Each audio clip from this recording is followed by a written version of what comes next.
Yeah, she said she was at 46%.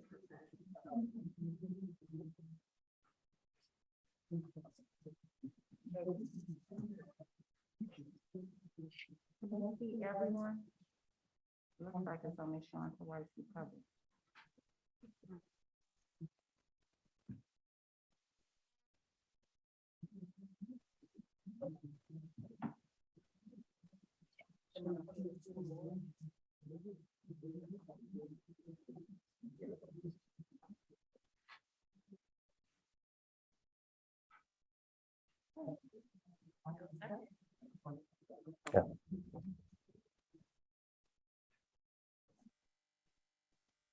The time is 6:33. I'd like to call this regular Board of Education meeting to order. Before we begin, I just want to share with the public, those of us who are here and those who are on live stream, that our regular technology staff are not here tonight. So we are doing the very best we can. We ask that you give us grace as we navigate through any technical difficulties we might experience during our meeting this evening. Next, that takes us to the Pledge of Allegiance. And at this time, I would like to invite the public and the members of the board and staff to join us in reciting the pledge.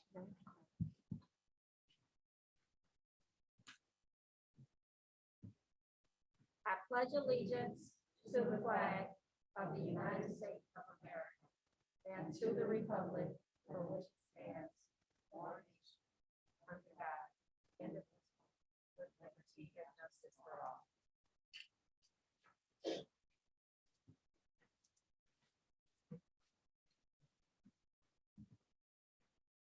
As I was making my announcement about technical difficulties, I inadvertently skipped over our call to order and roll call of those Board of Education members who are present.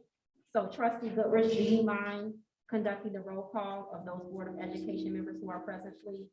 Certainly. Thank you, Madam President. Trustee Townsend. Present. Trustee Fields. Here. Trustee Schindler. Here. Trustee Gainsley. Here. I'm here. Trustee Goodrich. Vice President Lee. Here. President Hawkins. Here. We have all Board of Education members present. Next, that takes us to the acceptance of the agenda. And at this time, is there a motion to accept the agenda as presented? Madam President, Vice President Lee, move that the Board of Education accept the agenda as presented. Thank you. A motion has been made by Vice President Lee. Is there support for this motion? Support Trustee Townsend. Supported by Trustee Townsend. All those in favor? Aye. Those opposed? Motion carries. Next, before we move to item number 4 on our agenda, I think it would be fitting at this time for the board and those who are present with us to honor those who have lost their lives at Robb Elementary in Uvalde, Texas. And I would like to ask that we have a moment of silence in recognition. It's been about almost 2 weeks since this tragic incident happened, and I just wanted to take some time before we move through our agenda this evening to have a moment of silence.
Thank you, board and members of the public.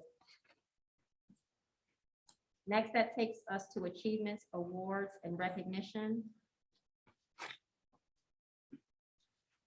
And I would like to ask Trustee Townsend, do you mind starting us off with Estabrook Learning Community's Points of Pride? Yes, Madam President. Points of Pride, number 1, early intervention. Estabrook is the home base for the Early Interventions Department. Early intervention consists of a team of special education providers who receive referrals through Build Up Michigan or Early On Systems. Children's ages 3 to 5 years who have concerns in areas of development may be referred to the program. This year, the early intervention team has provided evaluation, support, and programming for more than 85 children. This department is often the first introduction to families of the wonderful programming and support YCS has to offer children with special learning needs. Shared by Kathy Masters. Point of pride number 2, buddy benches. A miraculous blessing came from the unfortunate passing of longtime paraprofessional Jason Hosler. Jason was known as being a buddy for all students and especially his cognitively impaired students that he so loved.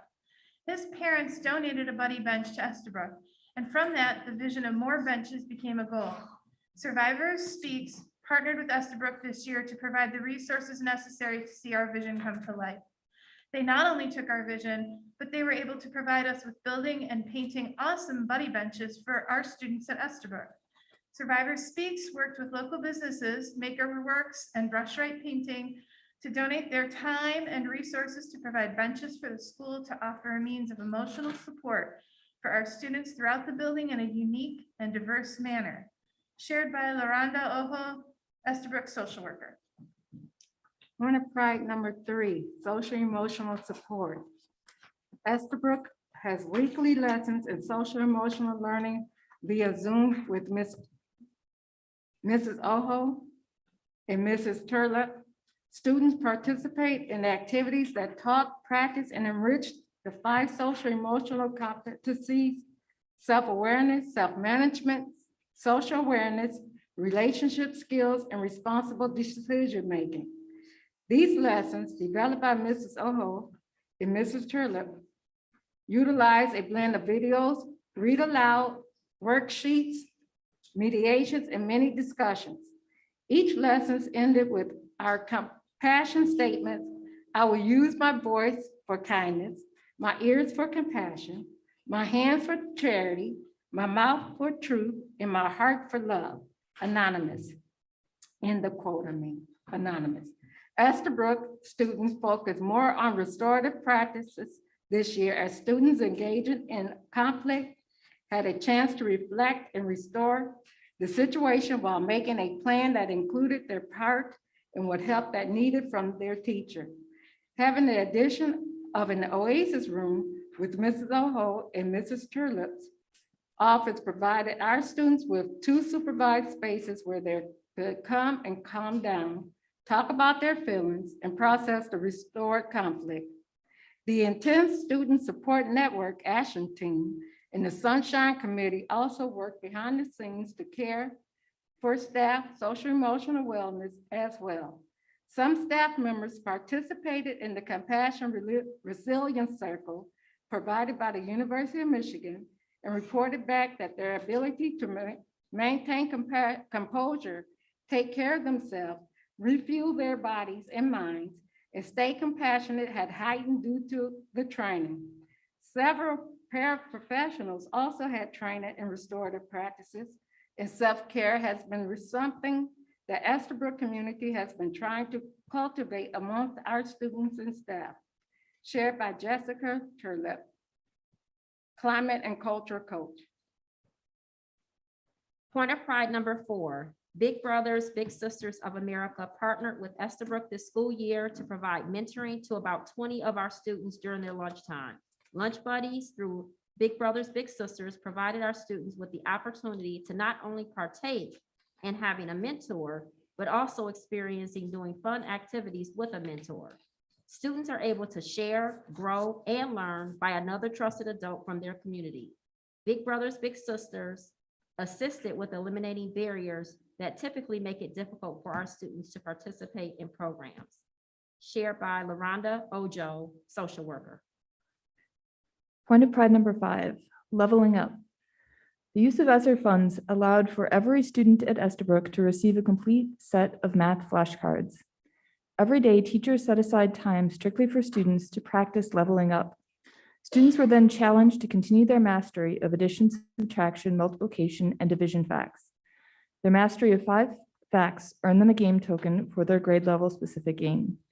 Second graders earned tokens to place on the Minecraft board. Third graders earned tokens for the Mario Kart board. Fourth graders earned tokens for the Just Dance board. And fifth graders earned tokens to place on the Among Us board. Each token earned followed the game board theme, and students added their name for everyone to see their progress. Shared by Kristen Rickman, instructional coach.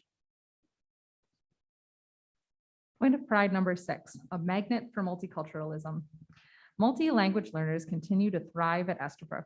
Our language learners represent 18 different countries and are supported by staff members who are also bilingual, starting with our Spanish-speaking official professional from Costa Rica. Over 30 international flags adorn the Estabrook hallways, helping to create an inviting and inclusive place to learn and grow. The 21-22 school year has brought us many new students who are posting impressive academic gains.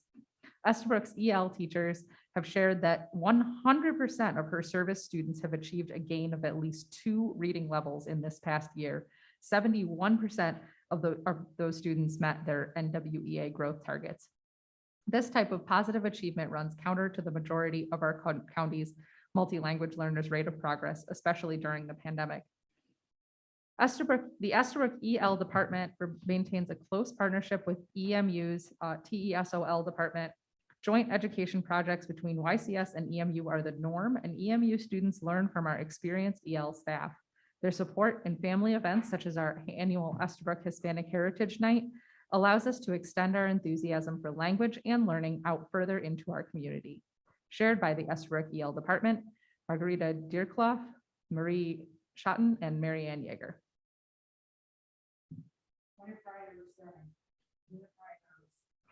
Estabrook will showcase the artistic talents of the students all over the village. This year's highlights include 2 video talent shows, our first ever music in our school's launch teachers concert, a standard room only 2nd to 4th grade spring concert, a whole school field trip to the Riverside Arts Center, and performances with full instrumentation by our newly formed 5th grade rock bands.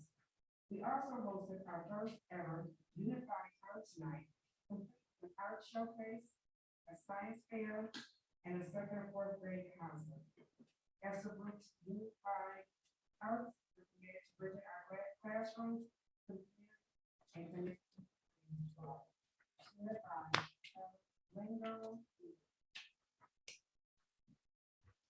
Thank you, and let's give Estabrook Learning Community a round of applause.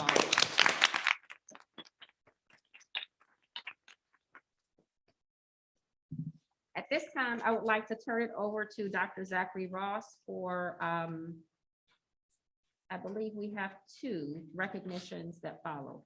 Dr. Zachary Ross. Thank you, Madam President.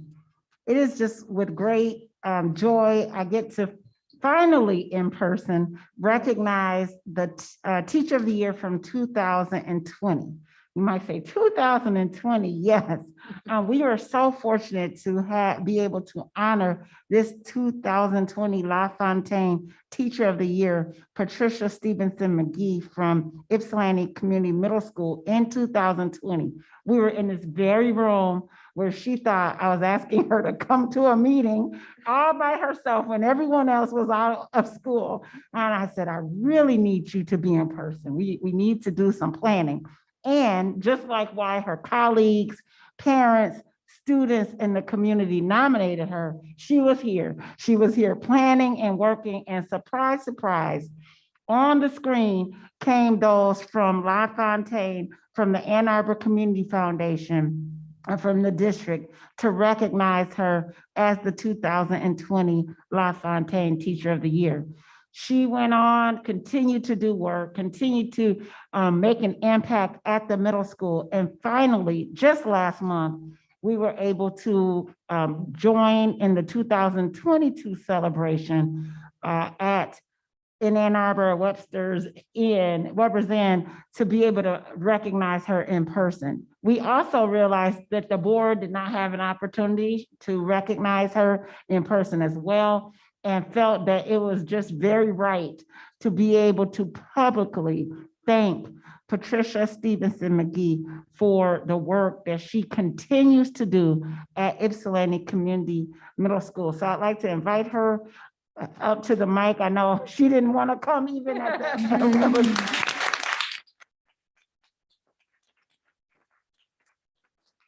Thank you, Ms. McGee. And I know, just talking into the mic, but just tell us about that experience and what do you think just continues to make you shine so bright every year at Ypsilanti Community Middle School? It was definitely a surprise. COVID had just broken out. I think they were supposed to do it at the school the Monday, and we closed everything down that Friday. So it was very different. But it was a learning experience. I was so touched to be recognized by my peers and administration and the parents and the students. And just being able to take the things that they've told me and try to build on it. You know, every year is a renew. You learn something new every year, so you got to keep it fresh, you know, and this has given us a chance to reflect and learn with the COVID, and it's been great. Just, we get to move on and get new experiences and shine and get those light bulbs going, and that keeps me motivated. So thank you. Thank you.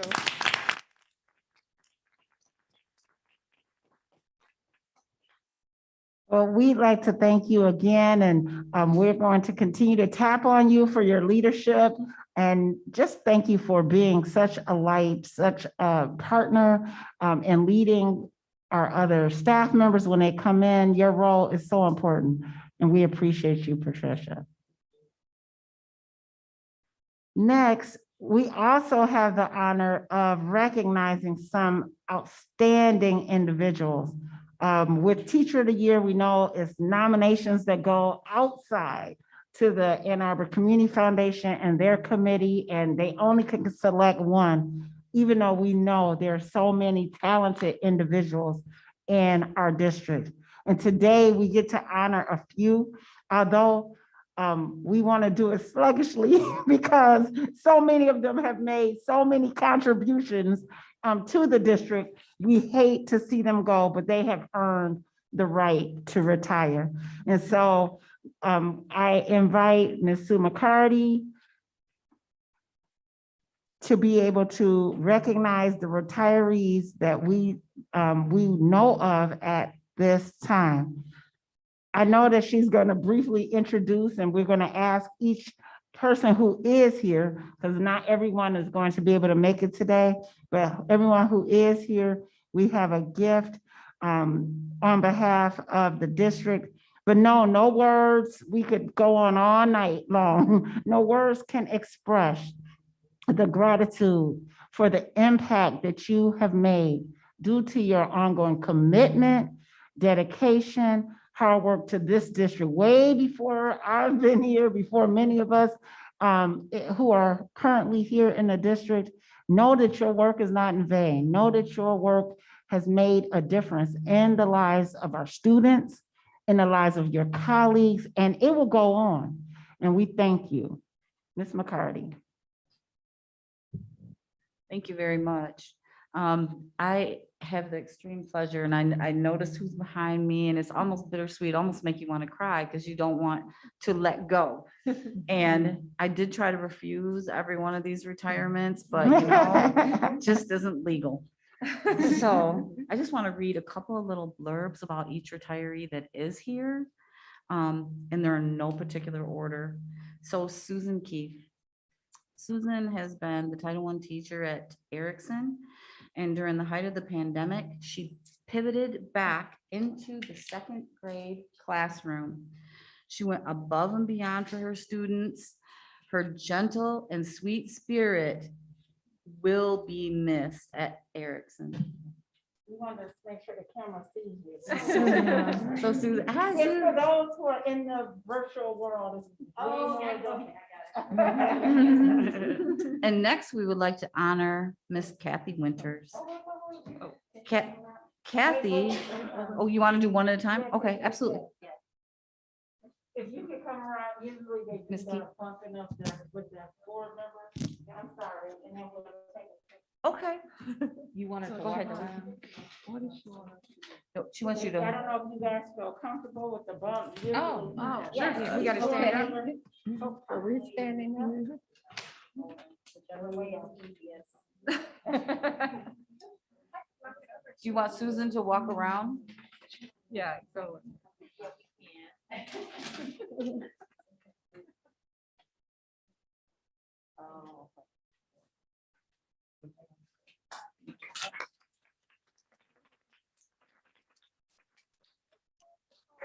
Usually we're up touching and trying to navigate COVID. Would you like to have something to say? Yeah, I'm just thinking, I look around the room and when you just said that, Alina, the only person I know in here when I started is Brenda Aver. We started at East Middle School like 20 some years ago. So yeah, it's been a lot of changes, but it's been a great career. I loved it. I'm gonna miss it and all the people I've met through the years, and everybody is just wonderful how everyone is dedicated to children. I still love kids. I still want to do something with them. And eventually I'm trying to think about what that might be, but thank you so much for everything. And yes, it's been a great career. Thank you so much. Congratulations.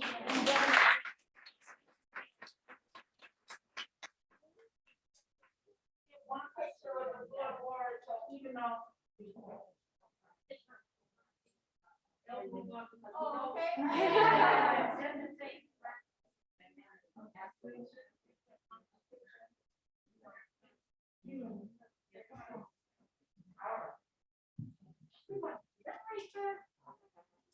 We're gonna say no. They can't vote. Thank you. Congratulations.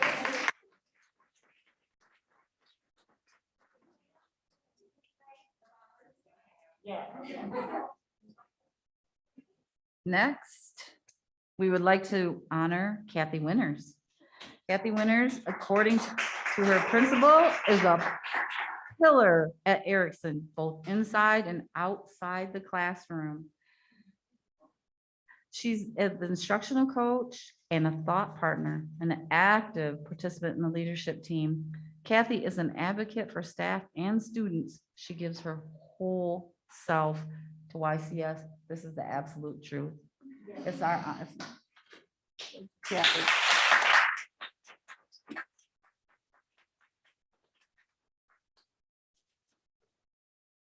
I'm not gonna be able to say much. It's been a tough decision. It's been a tough year, but it's time for me to let the young pups take over. And I'm around. I've told Kelly over and over again, I'm here. I'm a thought partner forever for her. And I love this district. I've been around for quite a while, and I want to thank you. I just want to kind of shout out to the principals I've had, the leadership I've had over the years, to Aaron Rose, Kevin Carney, and then Kelly Mickle. It's just been amazing for me. Thank you.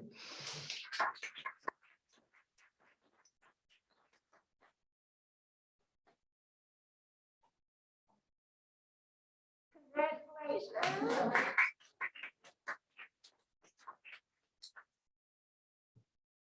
Next, this retiree is a 2021 retiree, and someone who too also is a pillar of the community, Miss Brenda Averett.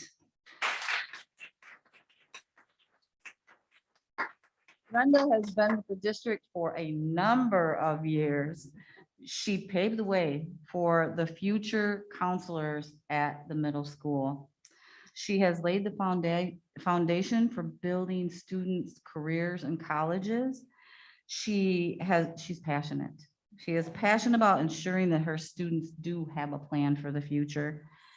She has put into place structures at the middle school that exist still today that are honoring the students' choices in career and college. Thank you, Brenda. Thank you.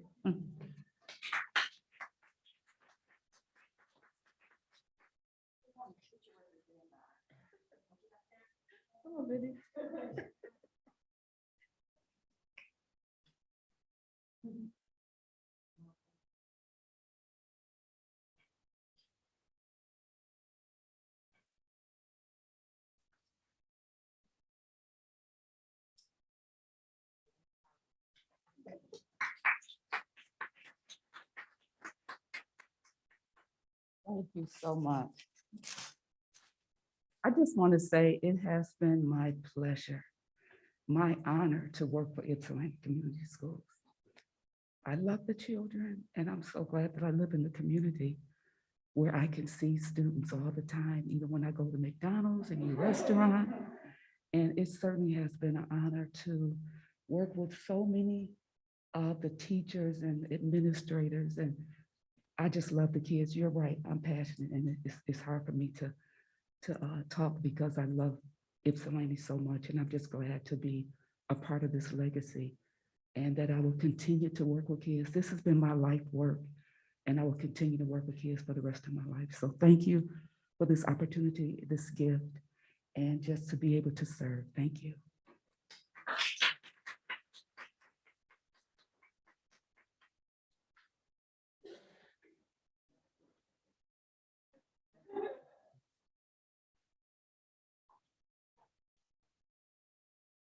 Congratulations.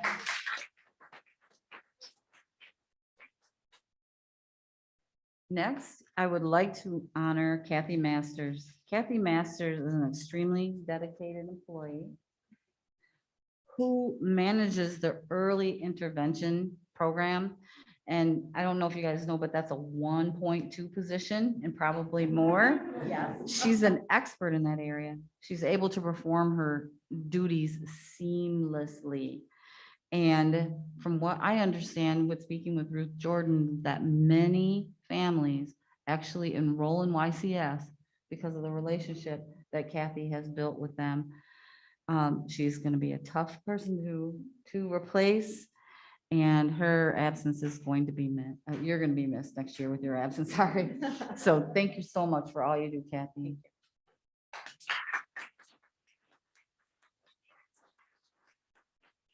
I did this once today and I'll do it again.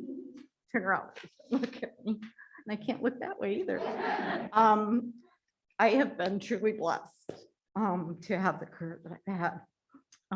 I say Ypsilanti is the best place to work. It's because of wonderful people and leadership, but it's also for wonderful families that I've had the opportunity to work with. My last 15 years in early intervention has been an incredible way to give back to the community and the members of the community and helping them with their young children. I actually first worked in the district as a pre-student teacher in 1986. And I've come full circle because I was at Estabrook for that. And I student taught for a whole year at Estabrook. So even though my records with the ORS only say 28.3 for whatever years, it's really more than 30 years. So this is home. So thank you everyone for your continued support.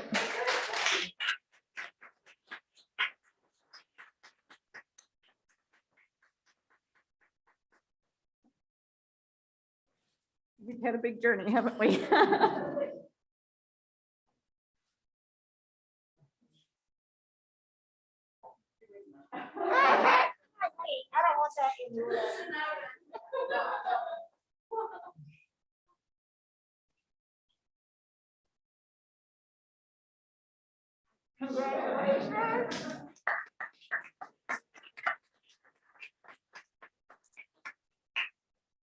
Thank you. So that concludes everybody who is present, but I'll just give honorable mention to the individuals that are on the list, if that's okay with the board and superintendent. Okay.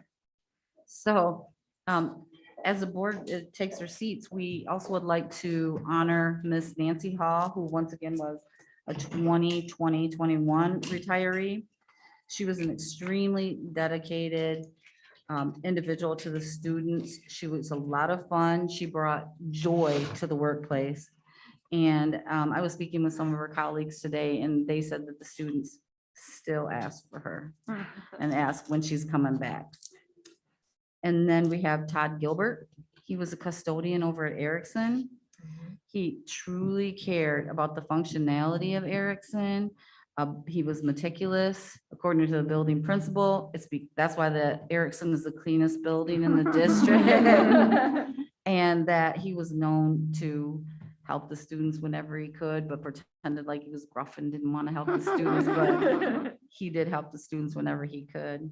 And then Jennifer Crump at Perry. Jennifer has a great sense of humor and keeps her colleagues laughing.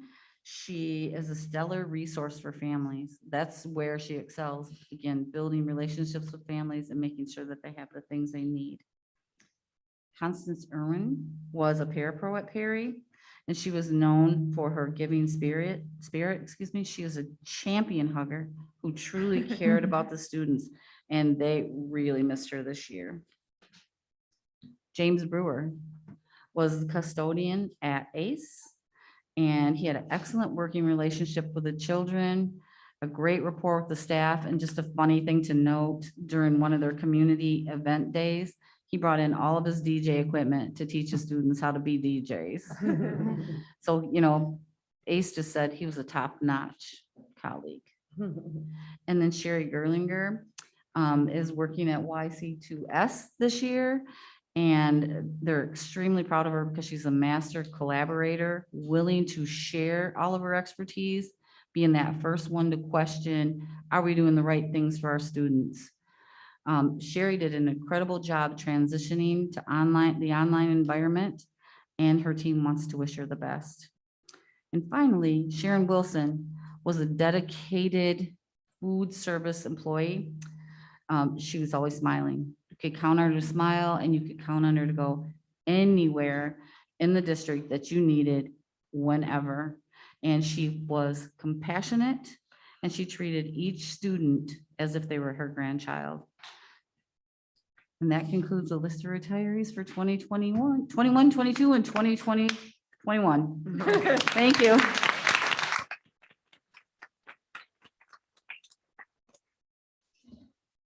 Congratulations again to all of our retirees. And at this time, I'll turn it right back over to Dr. Zachary Ross. We have two presentations this evening. The first one is our IPSI Connected presentation, and the second is our Goal Progress report. Dr. Zachary Ross. Thank you, Madam President. As the board is fully aware, and you heard earlier today, a lot of changes had to happen due to this pandemic. Some of them were challenges, yet some of them provided opportunity. And this was an opportunity. We heard from parents after we provided choice, and that's something, again, I'm just proud that our district was able to provide choices to parents, whether in-person, blended, or remote online learning. From the surveys, Principal Ingraham surveyed the parents, and we had a small number, and she's going to talk about that, who said, you know, I'm not ready for my students to come back in the fall.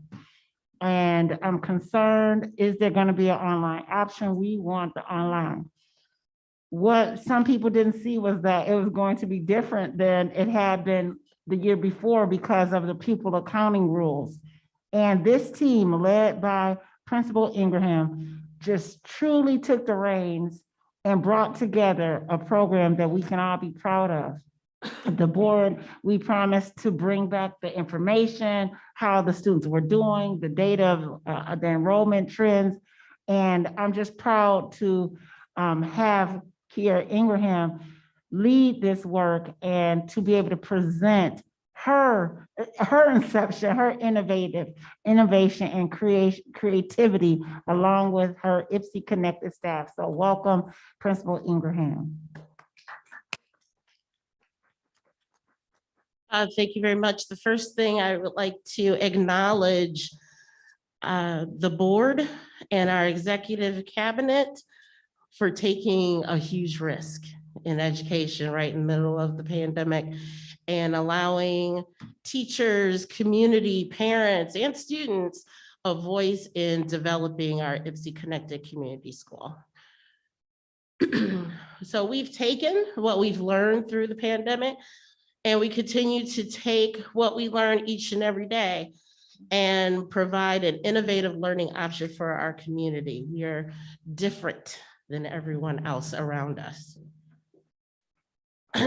Our mission basically is to support our families, to have a partnership with our parents, because they were the first teachers and home was the first classroom. And we recognize that that is an important partnership to have.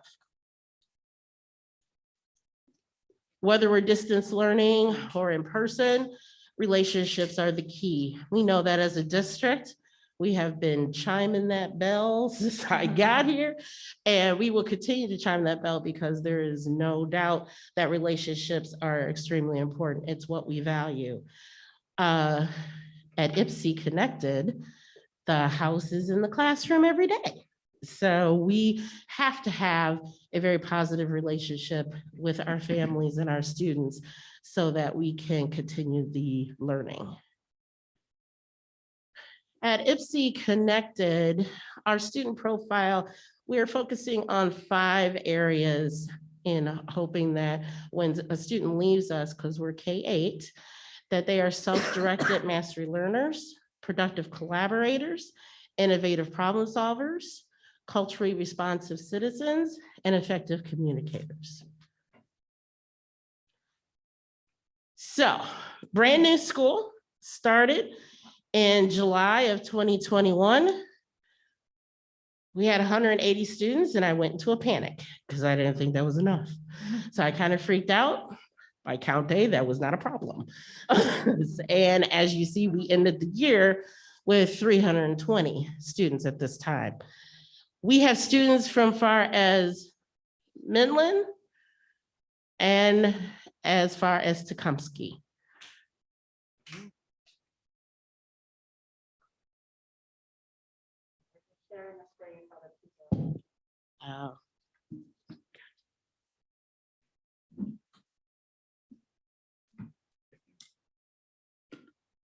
We have had many students that in person just didn't quite work for them. So we're gonna need to bring down that because that's gonna block them. We had many students that in person did not go well for a variety of reasons, and they came to us. We have students that we've said, this remote blended learning is not for you. So we've had some transitions, but then we've also had a lot of students coming from outside the district to us. Our demographics reflect the district. We have at-risk, we have the multicultural diversity of our district. The biggest challenge this year was that we were new, and it's the last time we opened a new school was Wise, and that was quite a long time ago, and there wasn't a pandemic in the middle. So with that, all of those kinds of newness of reports and what we were doing and the staffing, just the whole thing was new and the setup was new. We had vacancies just like the rest of the district, so we kept 4 vacancies throughout the year. For us, our classroom is technology-based. So when we had internet issues or somebody had a computer issue, whether that was staff, whether that was a student, it impacted the classroom. So we worked on different protocols to help that. My biggest thing was communication, and still working on that to develop what works for our community in regards to communicating. So not just email, robocalls still seem to be the best. What is going to work and how do we continue to keep that open dialogue? We had in-person opportunities this year. Every grade level offered in-person days. Most of them were focused on project-based learning. We did some Bs and some other things. We also had an all-school field trip to High Velocity. We had about 60 students in December attend that. It's optional for the students. They have something to do online if they're not in person, but it also provided a lot of socialization. We are concerned about any student that may transition to back to in-person and to keep up. So we've got the academics, but you also have that socialization of in-person, and it's very different once it's all fun. The honeymoon is over very quickly when they come in. It's like, oh yeah, I've seen you on it. And then it's like, you're in my space. It's very quickly.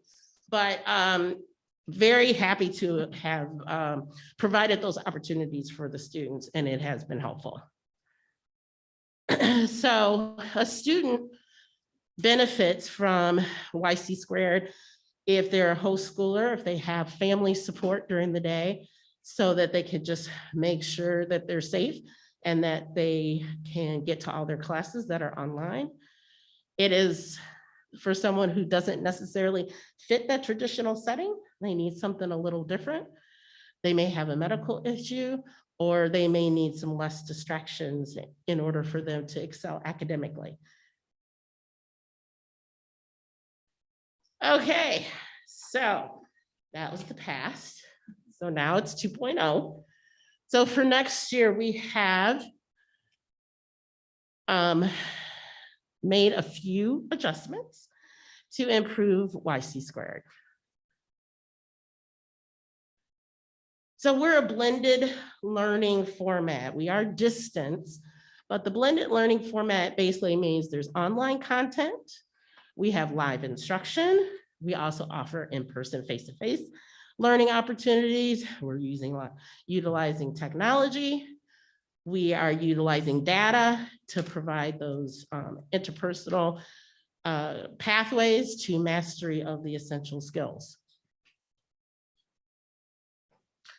New this coming year is every grade level from kindergarten to 8th, each quarter will defend their learning in the areas of our student profile. It'll look different depending on the level. It'll look different depending on the time of year, but basically giving our students an opportunity to say, this is what I did. And they have a record, and they can present it maybe just to the parent, maybe it's just to the teacher, or for 8th grade, it's to a panel of outside people. But that's where we're going to give them those presentation skills, whether we do it in person or online. We will continue daily live instruction, in-person opportunities, adding in world language instruction. We have unified arts course. Oh man, I just want to tell you. Everybody's like, what are you doing with PE and art and STEM with online? If a student, doesn't matter, K through 8, could not get into art, STEM, or PE, the phone blew up. My kids, wait, they wanted those classes so bad. They were extremely successful and very well attended by our students. They did amazing work this year.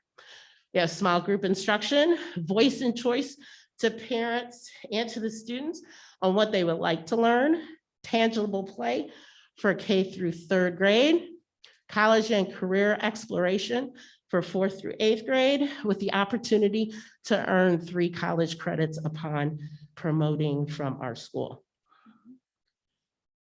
We also plan to have Science Olympiad, community service projects, Saturday school and extended day school for those students that need some additional, that's our high dosage tutoring. For district level impact, we want to be the source of esports teams for the district and drone racing league. And the ISD is very supportive in us going down that road. Kids are excited. If you have any opportunity to research Osmo, each of our students will have a supplemental in Tier 1 of Osmo for schools. It is a tangible learning system that goes along with the iPad for K through 3. Executive function skills, world language. We also have 2 literacy interventionists coming aboard next year to focus. Well, we want to make sure that we have no 3rd grader that is not able to move ahead. And of course, K-3 has the student learning portfolio.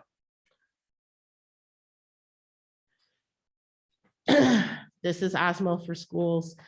It is an interactive system. It does every subject, including coding. So it does coding, it does phonics, language, math. The teacher can communicate. It will provide data, just like our Imagine Math, Imagine Read. It provides that as well. So we're going to be able to utilize this as a supplement. It'll be on campus at first, and then certain kits will go home with students that have gone through the proper procedures to be able to do that. There's all kinds of things. It's a game changer in regards to engaging the student in their learning. 4 through 8, exploration courses, those would be additional electives, such as technology. Globally recognized computer certification, talk about that in a minute. World language, we are again following the district's protocols. So the district wants the world language, we are all on board for that. So we want to make sure, doesn't matter where you go, in Ypsilanti, you are going to have these particular opportunities. We have a numeracy interventionist coming aboard to help our 8th and 4th graders, especially in math. They will do quarterly PBL projects. And of course, they also have the defense of the student learning portfolio. Our career exploration pathways of focus of artistry and design, which would include cosmetology, technology and innovation, environmental focus, collaboration and leadership, which would include entrepreneurship and business. IC3, there's 3 exams. It goes through the basics of what anyone would need to be digitally literate. It is globally recognized. It has been around a very long time. It is specifically designed for middle school level to be able to show what they know. There's 3 different tests. For each test they pass, Washtenaw Community College will give them 1 college credit of computer science once they are a 9th grader in our district. So that is kind of the big game changer that we'll be working on the 4th through 8th grade to be able to pass those 3 tests by the time they leave us.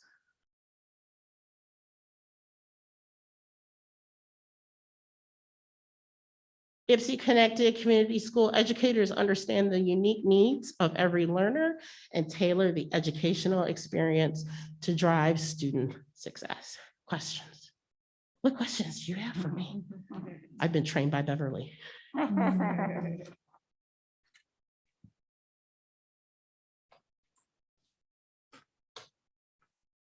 I don't think I have any questions, but I just want to say kudos for launching and being a risk taker as a leader. You know, there was a need that we feel, right? There were parents who wanted this option. So I just wanted to say thank you for your leadership in all of this important work. And I guess I said I didn't have a question, but I kind of do. What do you see as your biggest success this year? And what was your biggest challenge? The biggest challenge really was that we were new and not understood, not known. So we had very few families, but there were some that just thought it was that regular virtual school, that normal school. And I think the biggest, I know you said challenge, and then, but on the other side of that, we had people leaving those traditional virtual things that were being in other districts to come to us because they said, that makes more sense.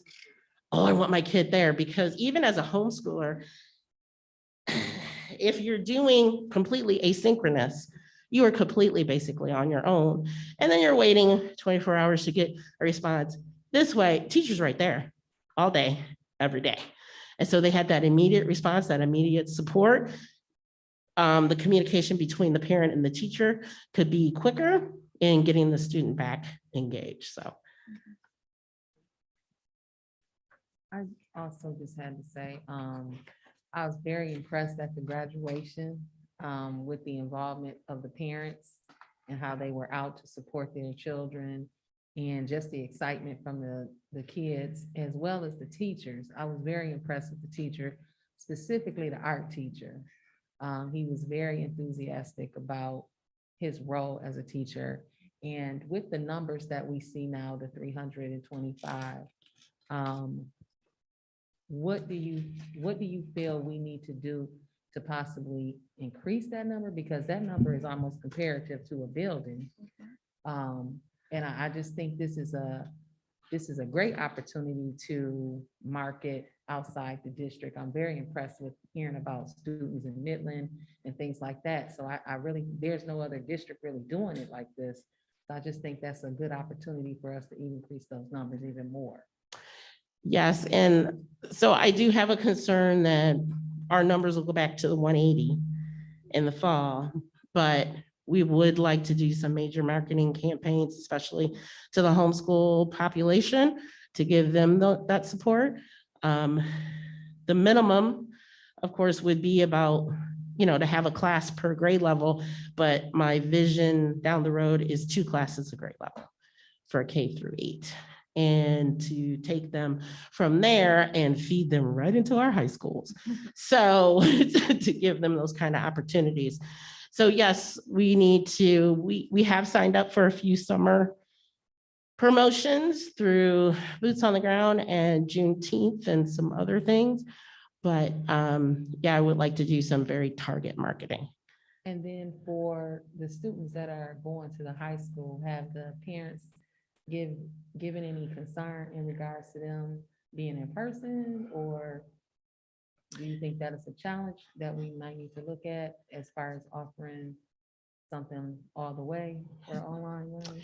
So they have expressed some concern. We have suggested they come to the Grizzly Learning Camp for the summer. We plan to actually focus on our 8th graders to help them transition.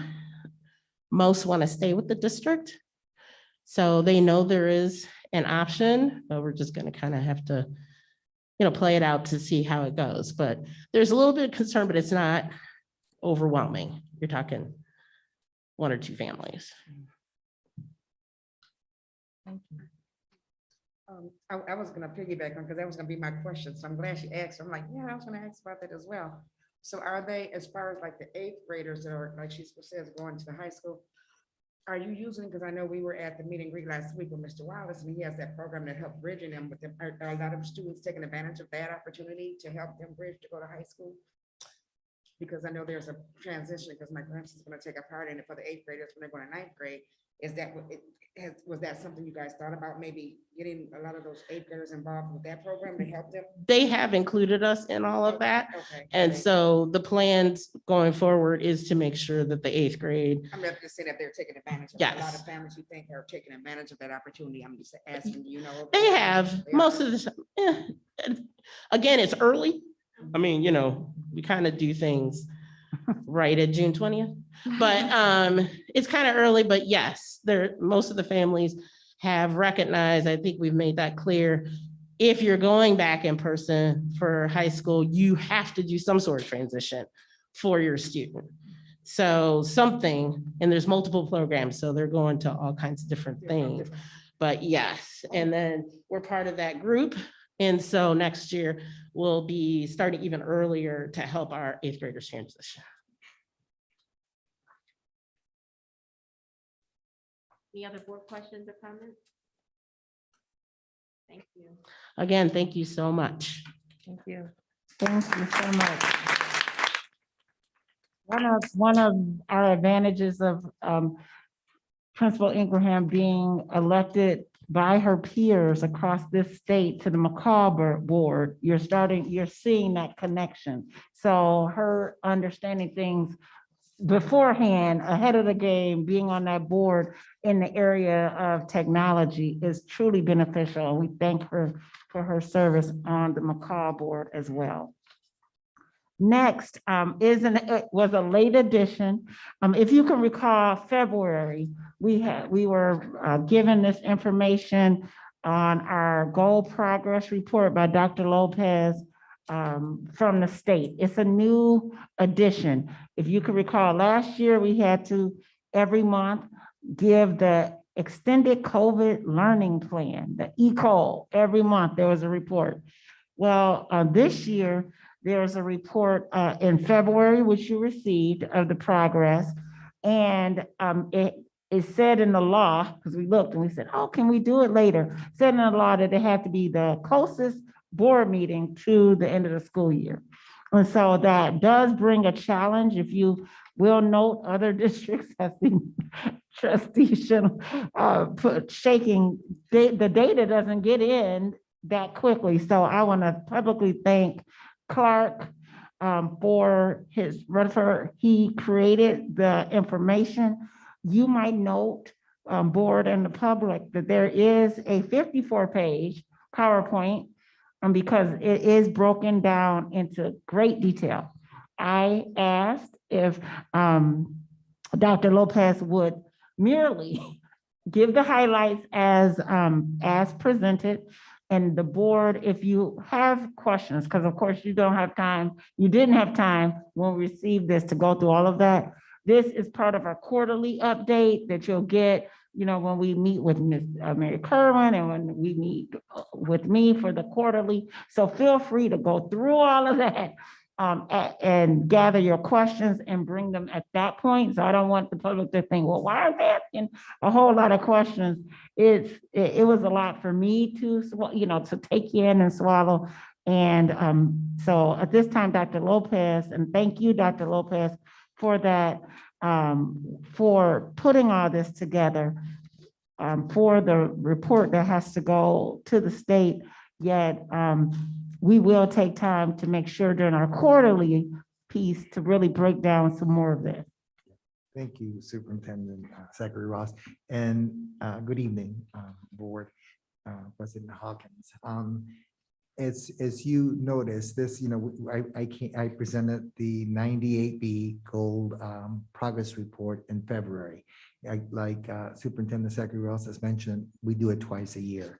The challenge for us and why the lateness of the assessment or being able to bring this data upon the board is the whole perspective that our window for closing we have the state standardized assessment and our NWA at the same time. And so wrapping all of that and translating, triangulating the data. The data is triangulated by subgroups, by demographics, et cetera. So in essence, it's intense. But and then we also want to put that PowerPoint for you that has all very colorful, et cetera, with charts and whatever. But then the report that we sent to the report that's up here that you have, kind of going to discuss briefly, basically is the one that gets placed on the district's website, but I need to present it to you so I can put it on the district website so communities can see. It's good news. And this year, just to be very clear, this is the most reliable, and this will serve as a benchmark data moving forward, but it's great data to have as we move forward, okay? So today, please take it from that scope. It's passed by the state legislature. We must report to the school board and the community our achievement and growth data desegregated, and it has to be desegregated by student demographics, grade level, and the mode of instruction. So we are, in this report, you'll see that it has in-person instruction and also the YC2 the IPSI connected information as well, okay? The progress report has to cover, the law requires us to cover the following, and that is to present on the goal progression on the first board meeting, which was in February 2022, no later than the last date of that month of the school day. And post presentation, we must post this presentation on our transparency site and the website, and it has to be posted upon tonight. And so by tomorrow morning, that will be posted.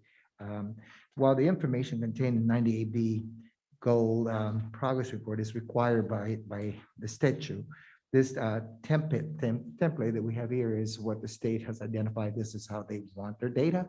And so in essence, as you look forward, you see that the first thing that we have is the end of the year our goals for the district and the end of the year reading goals, as you can see them up here. And along with that is all the documentation that identify where our priority standards are, all those information is pretty much laid out, as you can see here. You have it for the middle school and or the math and the reading. And then this is the most important thing is that when you look at all students, and of course, this is not going to stop where I need it, but at least you can see the bottom. But the way this is laid out is it has the goals, the building goals that were established in September 15, 2021. And table B is the achievement and benchmark assessment, and then the growth percentiles on our benchmark assessment, and that's what you're going to see here. So basically, when you look at here, and I wonder if this works. So you see with the fall, this was the fall testing. This is the winter, and this is the spring. So what we're going to look at is if you see here's where we started. You can go away here to one reading. You see this went from 137.5 to 150.4 when you read this, okay? And then when you see grade 1, 146.7 to 159%. So you can see growth or, academic performance. This is performance, right? And you see math at 139 and it's a 150. So as you read this, take a look at that's what you're doing, so you can see very clearly where we are with. So this is an achievement, and then I want to show you. You have by demographics, and then we're going to go and look at the growth, which is right here. I'm going to go back. It's you can't see it from there, but it's right there. So all students for growth, you see that in kindergarten it was 40.5, and now it's 40.8, 44.5, 44.5. So in essence, you see that either stayed similar or there was significant growth for all students. So when you see from 49.3 to 50 point something, from 54 to, so and some went up and down, it all depends on how it is, but most of it, both performance and achievement, especially in the subgroups, were increased. So when you look at this report, take a look at the et cetera. So on achievement and benchmark assessment in ELA, all improved with the exception of grade 6 and 8. On achievement in mathematics, all improved with the exception of grade 8. On growth percentile and benchmark assessment in ELA, all improved with the exception of grade 5. And on our growth percentile on benchmark assessment in mathematics, all improved with the exception of grades 5, 6, 7, and 8. And there were very slight numbers in that. Overall, when you look at the report, you'll see that our special education, there was a lot of achievement and growth. EL again, a lot of achievement and growth with our female and male. With African Americans, a lot of achievement and growth increases. Also with Latinx, multiracial, white. And then you see the in-person and our distance learning. The beauty is that the distance learning, like here had mentioned, is a brand new program, and yet it held itself. So it really is a testament, I think, about our curriculum, the materials, but also, to be very candid, our teachers have been teaching. They've been resilient and have done an amazing job to help, and our children have been resilient in learning. Do have room for growth? Everybody does, but at least to end the year, after this whole pandemic, where we are, this is amazing. It just, to me, I guess my heart warms because the simple reason that I know how hard our staff have worked and how hard our families and our children put together all the program from the Grizzly camp and everything else, all those extensions throughout the summer and everything that we've done. We run them. When you see our program, we run year-round school, and it's been a paid off. So I would say to you, our investment from high dosage tutoring to everything that we've been doing has been some amazing work. So I appreciate. What questions might you have?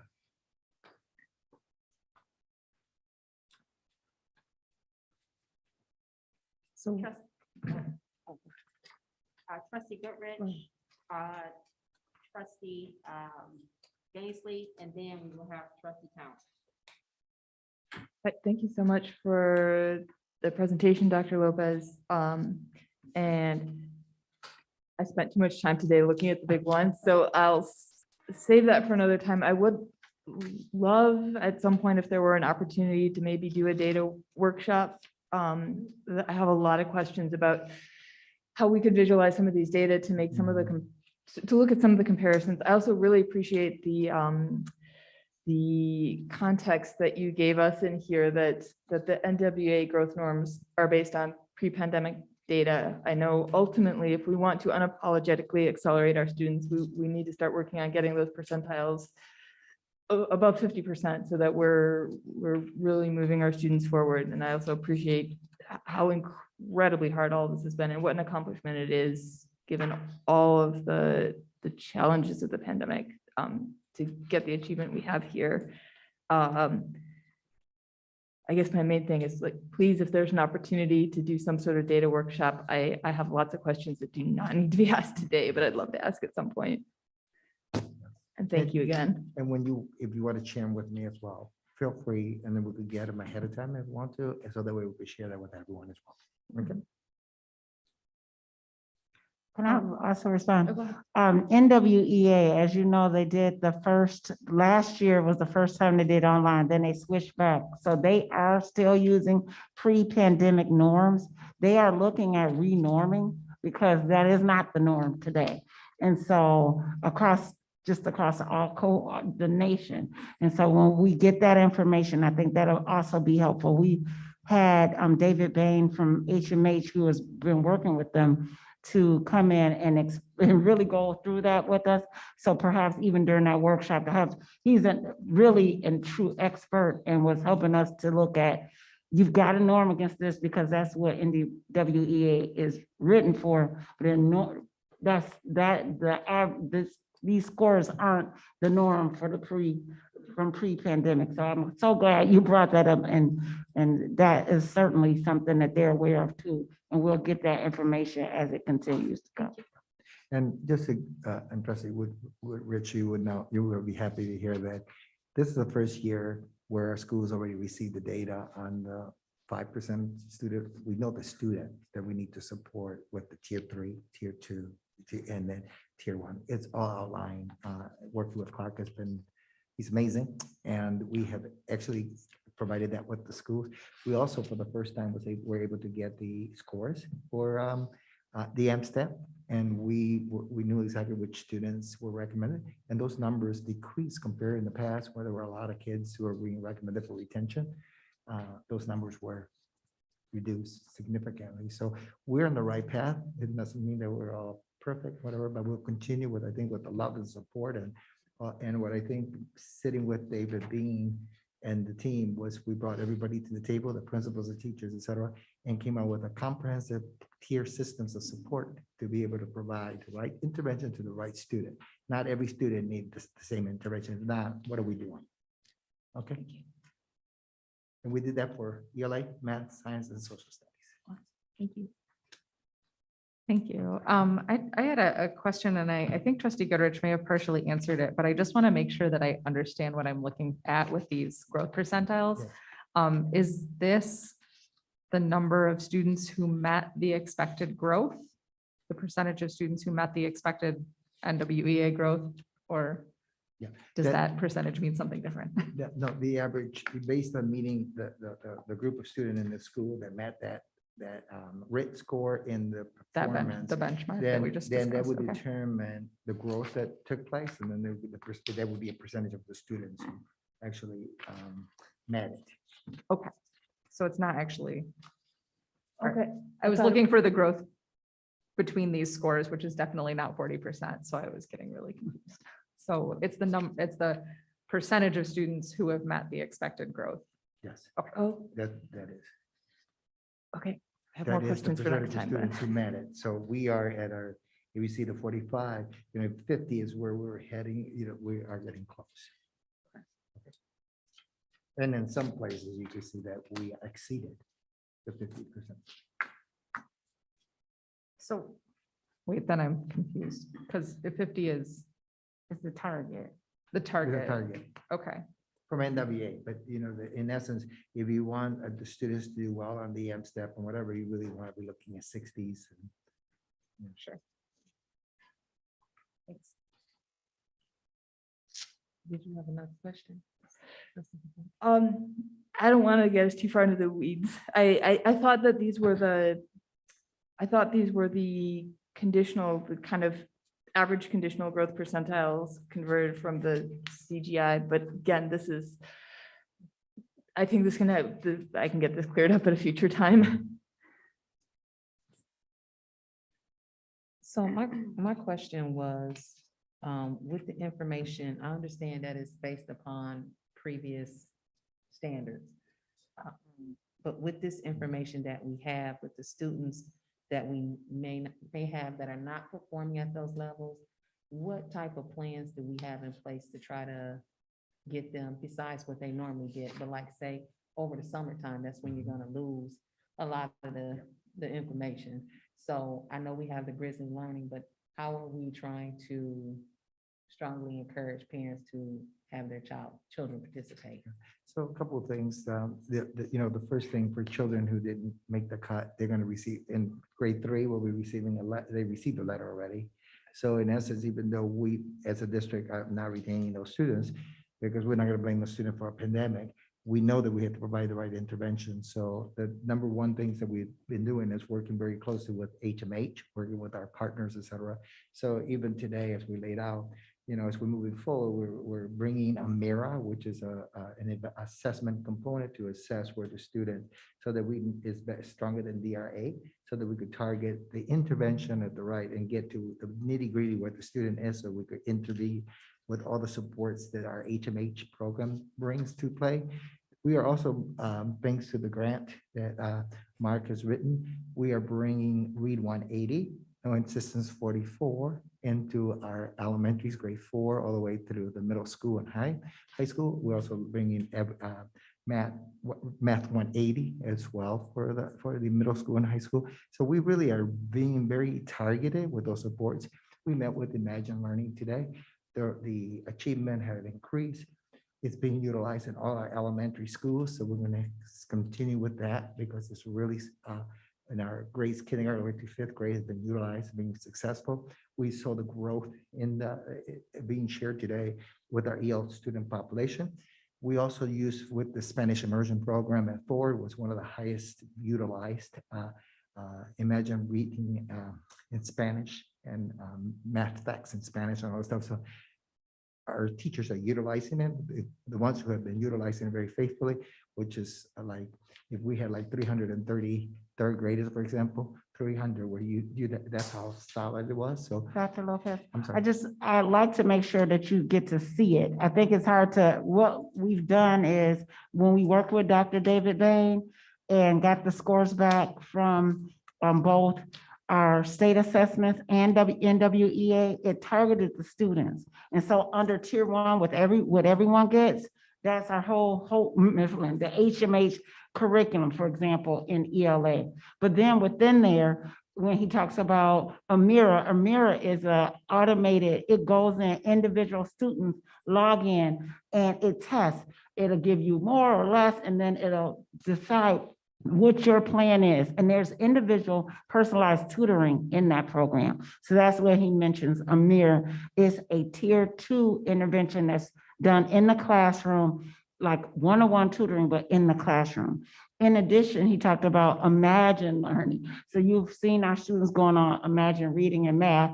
And so that one again is individualized and personalized, and teachers can go in for either one and make sure that students have the specific intervention if they need intervention for that tier 2. But the one nice thing about Imagine, it goes up and down.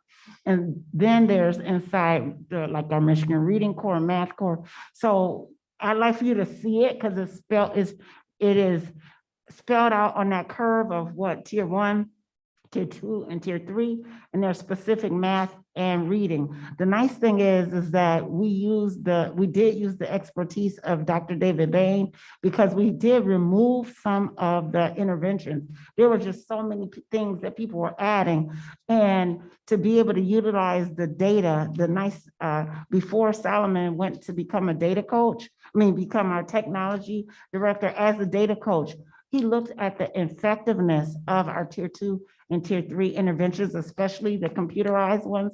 and our usage. So that's why Dr. Lopez is able to say, if we had 330 students, 300 used, and then what was the impact on that? So that when we're spending money or time or asking parents to use it, we know these are the ones that are impacting our students. They could do other things in other districts, but for our students, these are the most impactful.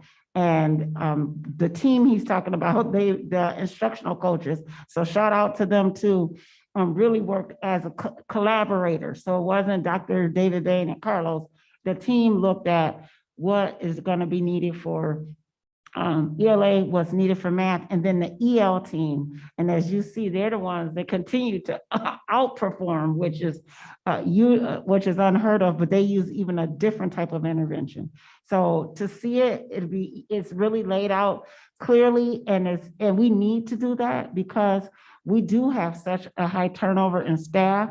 We don't need them to come in and be guessing. That's one of the reasons why we chose some interventions that were more electronic other than ones that are teacher-driven, because when you have one that's specifically teacher-driven, if that teacher goes, the full intervention goes for those students. And we didn't want to rely on that. We wanted to make sure that no matter whose classroom you're in, you can still have the interventions necessary. So we'll show you that pyramid. He has that on a presentation that he's been given to the staff members and to the team that they've created.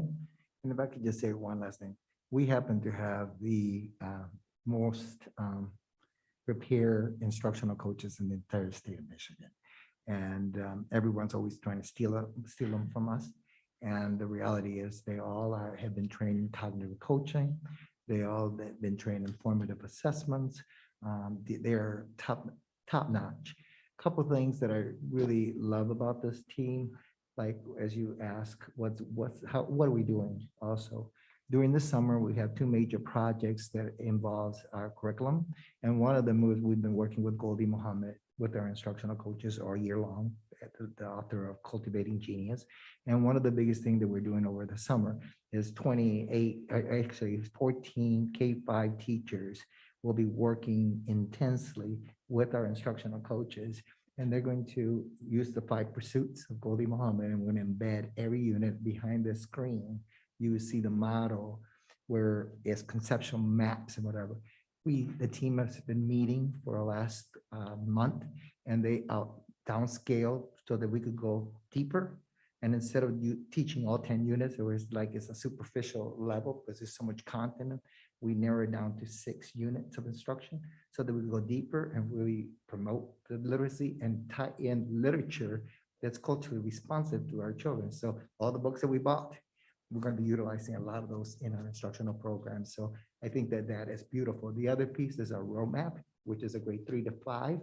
And another group of teachers are working so that we could create a platform where total student engagement and regulatory behavior is taking place, and the curriculum becomes alive, and the students can be able to get more engaged through that. And so we will have this also to roll out for you in the fall, so you can take a look. We have some amazing things that we've been doing. The other piece, and I'll leave it with this, our instructional coaches, Matt, and they had talked to other staff this year. They heard Alina talking about high dosage tutoring, and they came up to me and they had to convince me. And the reality was they wanted to do a high dosage tutoring program called Phonics First, is Ortho Gillingham. And I said, well, only if all the teachers commit to it, and you guys are going to do the training. They got trained. They did all the training.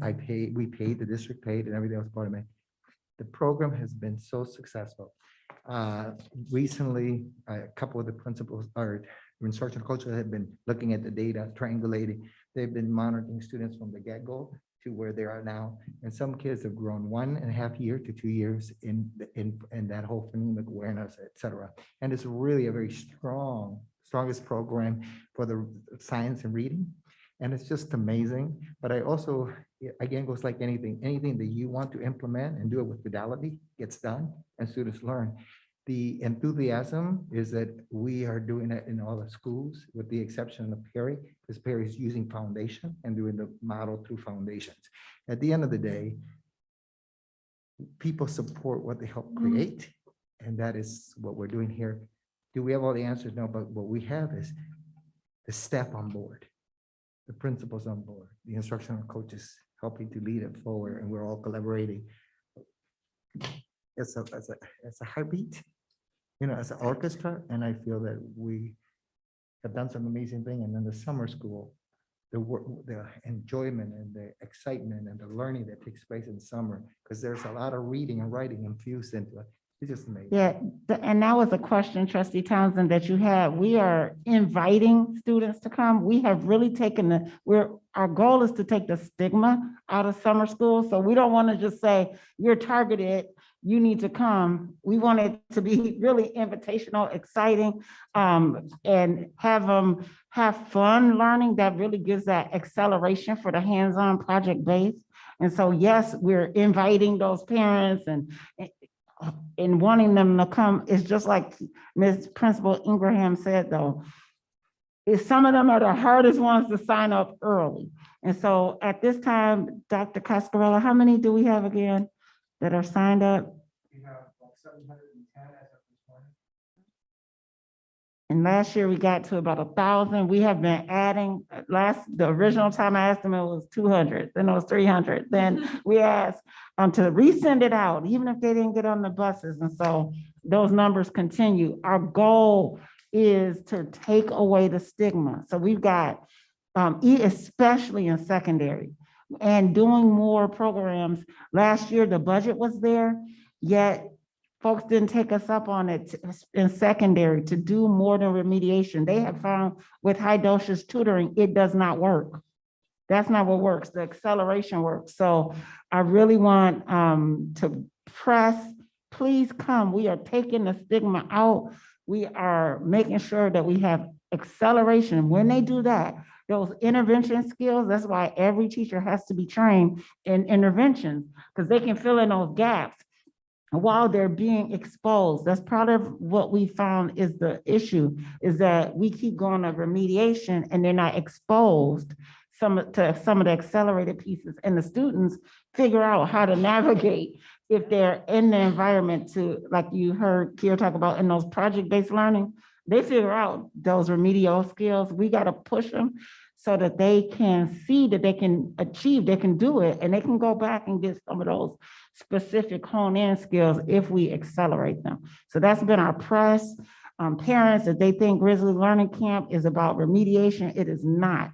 We are accelerating, we're giving them exposure. They're having camp-like experiences where they can fail. Albert Einstein, they say, failed 10,000 times to be able to understand what didn't work for a light bulb, but he found finally one. And we want our students to have that same exploration. So I'm giving a shout out to Grizzly Learning Camp to come so that they can experience some things.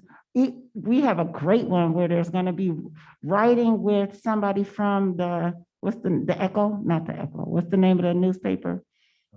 At Eastern Michigan, and it is, and the editor is going to take their article. So even if they aren't excellent writers, if they have ideas, they're going to help them edit it. So again, the writing is accelerated, and then they'll get paid for it. You know, so that's the kind of thing that we're looking to do, that we're going to continue to do, so that, man, I might not have been a great writer, but if I can get this published and have my articles published through the years, I'm going to write. I'm going to learn that sentence structure. I'm going to, as a high schooler, not be afraid to change my little writing and chatting and all that to true writing in the terms of being editorial. So that's just an example of what we're really pushing, that acceleration. And we don't want students who may feel they don't have that skill. We're going to meet them and push them. I think the other piece is the whole about relationship and the belonging. And I think that what happens in summer school is a lot of executive functions are taught because it's a small, a teacher with a few students. And really they're doing through the fun, they're also learning about systems. What we loved about last year is the kids were able to present. And then they brought back in the fall, all those ideas, and that sounded off a lot of writing, et cetera, at the school level as well. So I think the experience was just wonderful. And I think, I don't know about you, but after coming, this has been a difficult year for teachers, students. Being able to breathe and have some fun and enjoy learning. You know, there's a lot of literature, et cetera, that they get to read and take home. And It looked like trustee Townsend had another question. I'm sorry to interrupt. We get So my excited. only other question is what is the enrollment numbers for the Grizzly Center from grades 6 through 12? You don't gotta give it to me now, but, okay. You can give it to me in time later, but I just want. Thank you so much. Any other questions? I don't have any questions. While that information is being pulled up, I just wanted to make a comment. One, thank you for the information. To every board member's point made, I just jotted down here that maybe doing a deeper dive in terms of our data should be incorporated into our retreat that's coming up, so that we have opportunities to ask some of those questions that are being raised. And then I've been thinking about just I don't know how to phrase it, and I feel like I always come with a good catchphrase or something, but I've been thinking about the whole child in our district. And especially because sometimes I think we want to get back right quick, and we want the data to change quick. And I'm always conscious of the fact that we were out for a year and a half. And this is our first year back. And I speak about this not just for the district, but I see it as a professor at the university. How important it is to pause, how important it is to, as you say, Dr. Zachary Ross, to go slow to go fast, but be unapologetic about the acceleration, because we know remediation is not what we're about in YCS. We're about accelerating our students because we have high expectations and we have high support that we are putting in place. We've got a lot of work to do, so does the entire country. Right. And so we're going to get there. And I know it's been tough on our teachers, and it's been tough on our students, and it's been tough on our families, and it's been tough on our communities. But together, we will get there. And I know everyone's anxious about it, but I also am cognizant of the fact that we have had a tough time. And we've got to make sure that we keep focused on the things that matter, and our children are resilient. Our children have weathered a lot and carried many burdens, and guess what? They still showed up. And so I just want to thank the educators who showed up to support our young people, because they matter. And it's so important in these moments where we want things to be back the way they were. We're never going back to the way things were. We're going to reinvent. We're going to reimagine.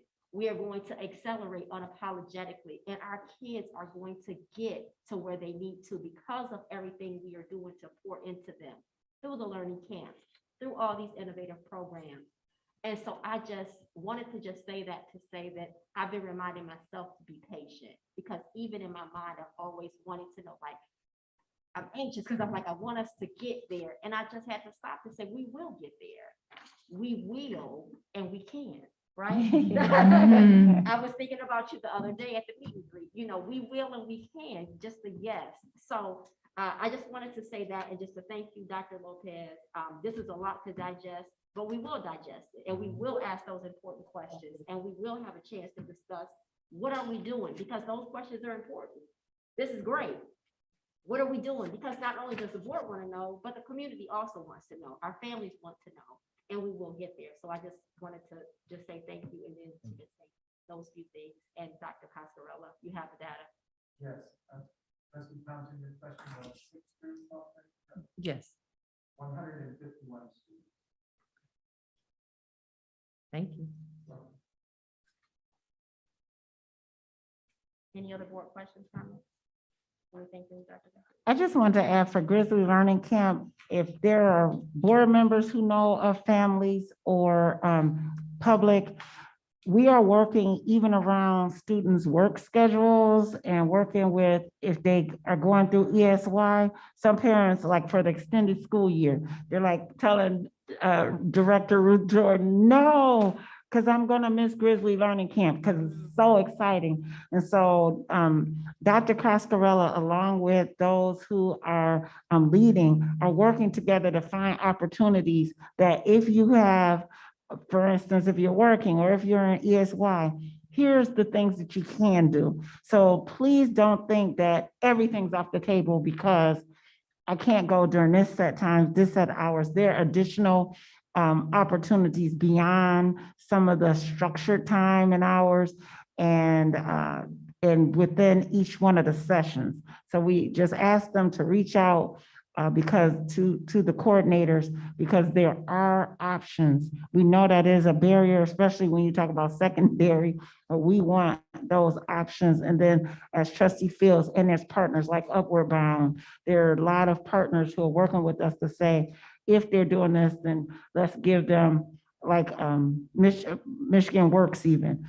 There's some other opportunities. So we want them to ask the question. Don't just assume that it's not for them.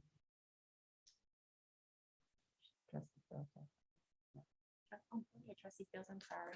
Along the lines, when you were saying that you're working with Upward Bounds, are you also working with those individuals who are considered like homeless and you have to express because they don't do the bus, so they do the cabs and things like that?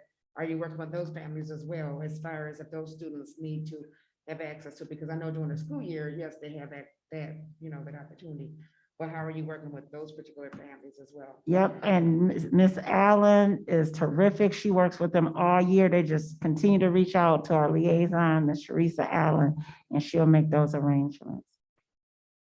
Thank you for that, because people might not know, so we want you to add, please, thank you for lifting that up.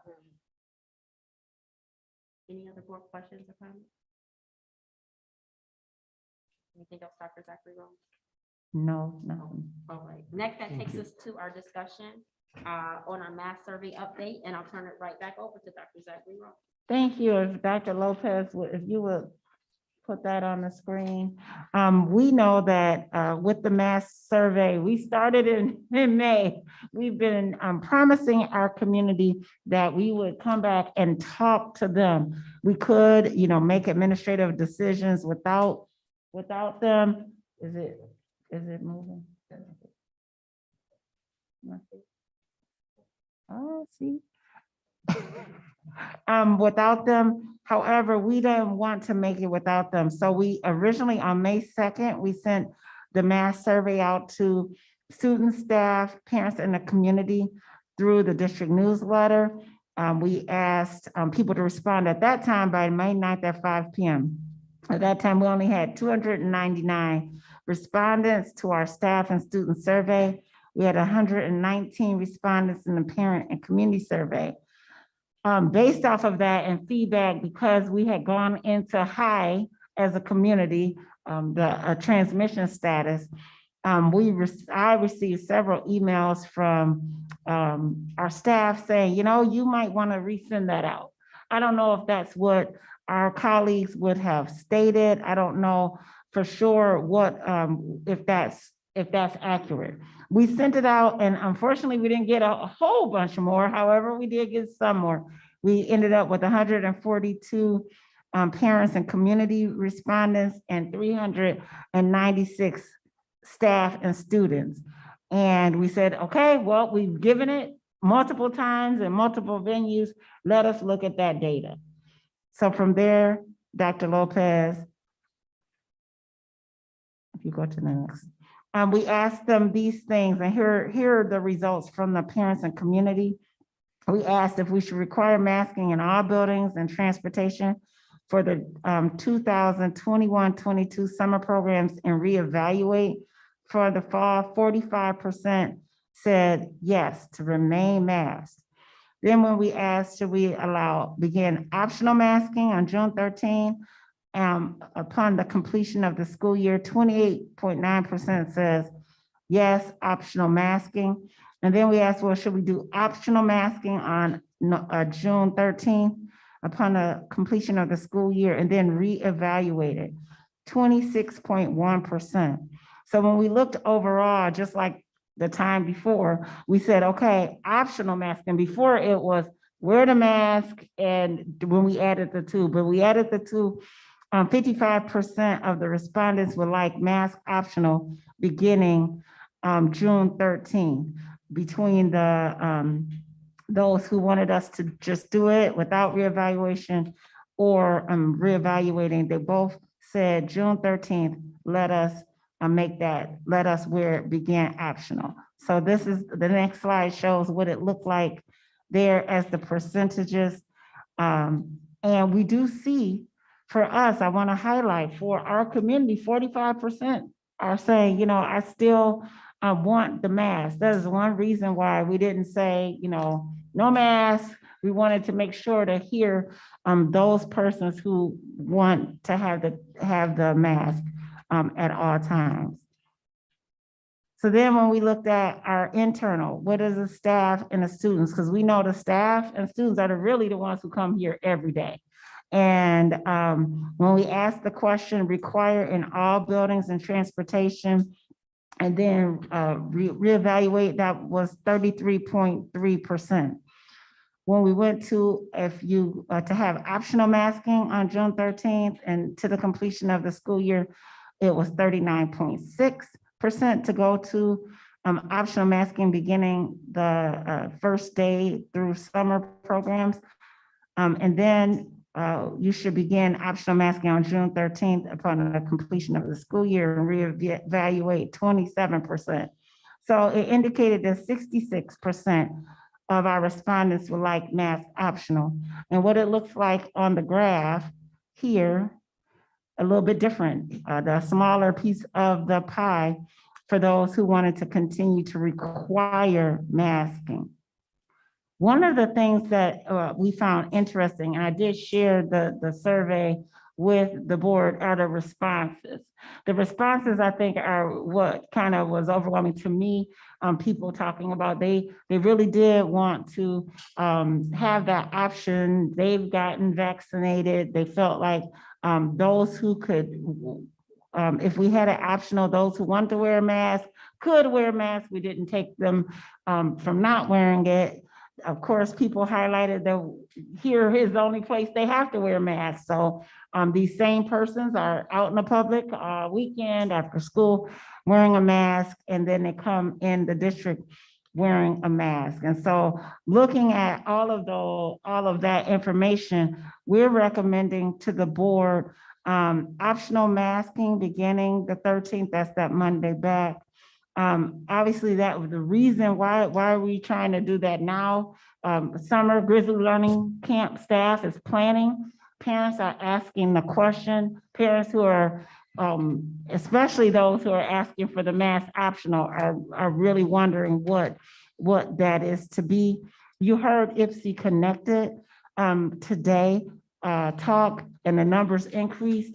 Some of the parents have said, if there's mask optional, I don't feel comfortable, so I want time to enroll in IPSY Connected because they're just not certain. So you have people on every side. I added in here that we'll follow the masking requirements of the Washtenaw County Health Department for instances that require mandatory masking, because that is still on the table. That has not changed. If there are more than 3 students in a classroom, 3 cases in a classroom of positive COVID, even when they come back for 10 days, it's required to wear the mask. And so a lot of people have said, well, district, why are you doing, why did you even still have masks to the end of the year when other schools didn't? Well, they still had to, they still needed to enforce the mask mandate. That has not changed. We have not heard yet that will change. One of the challenges that if we go to, and that's why I wanted it as a discussion to see if we had consensus, if we do go to mask optional, just imagine being the principal and you see certain students in certain classes wearing a mask. The whole class has to, then another doesn't. When is the 10 days over? Trying to manage the schedule and calendar for that. is something that not just us, but within this county, those are the things that other principals are sharing with our principals, and almost to a frustration of, making sure, because that means they're not always carrying a mask. So we have to make sure supplies are available for adults and for students and for the younger students in case we do have cases that require buildings or multiple buildings. In high school, is even in middle school, when they're going from different classes, is even more of a challenge. So you see sometimes a whole building at the secondary level goes to masking for a week. So I say this and give you this background because we have had this dialogue in the district with teachers, with administrators, and understand that this navigating the pandemic continues, and it is not easy, even an answer to say, okay, make mask optional, knowing that there's so many buildings and districts around us that are seeing the impact of this mandate to wearing a mask. So I wanted to make sure I brought you the data, I gave you access to the comments, but also wanted to have this dialogue with that pending information that so far, as we've been meeting with the health department, they do not see any of this changing. It may become an endemic, and what do I mean? Like the flu. You don't have to call into a school and say, I have the flu. If you don't have symptoms, you call in, you get, you're out of school, and we don't know, if a parent discloses, we don't know, but otherwise, that's where, when they talk about if it changes to more endemic procedures, we might not even know if people have COVID right now. Right now, until June 30th, we are very fortunate to have our health resource advocates in the building. They've been working. We have applied through the intermediate school district to have additional HRAs in the fall. We asked again today and they say, yes, they're gonna reach out. I meant to tell Ms. McCarty to reach out and let you know that process. We don't know if we'll get the same ones because this is, it's funded through the state and it's a filter through the county. So they actually are paid through the WISD and their employees. And so we're really hoping, because of the back end, all of the reporting that goes weekly to the health department, we just they have that up-to-date information. They are healthcare providers. They can answer questions that parents have that we really aren't equipped to answer. And so we're hoping to have them again in the fall. We understand that there's plans for funding. We just don't know yet where that is, and we'll keep the board updated in regards to that as well. I love questions or comments or dialogue about that. So I added as a discussion because I know it's just something strongly opinion. Right now, the health department is still recommending you wear a mask in the school buildings when there's more than 3 people in a room? No, the health department at this high status are recommending that people anywhere, not just in a school, wear masks when they're indoors. What I was talking about there, what they've differentiated is that there are 3 positives in one classroom. If there are 3 positives, they require masks. It's not recommended. They're mandated to wear masks in that classroom. And that's across Washtenaw County, according to right now, their protocols and procedures. So you don't have to wear a mask then. Any other time, right now, according to the health department, you don't have to. Is that me? Thank you.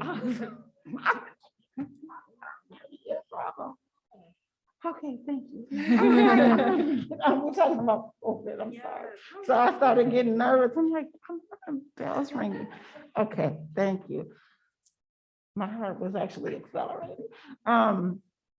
Right now, masks are optional according to the health department. They do not have any mandate for any school.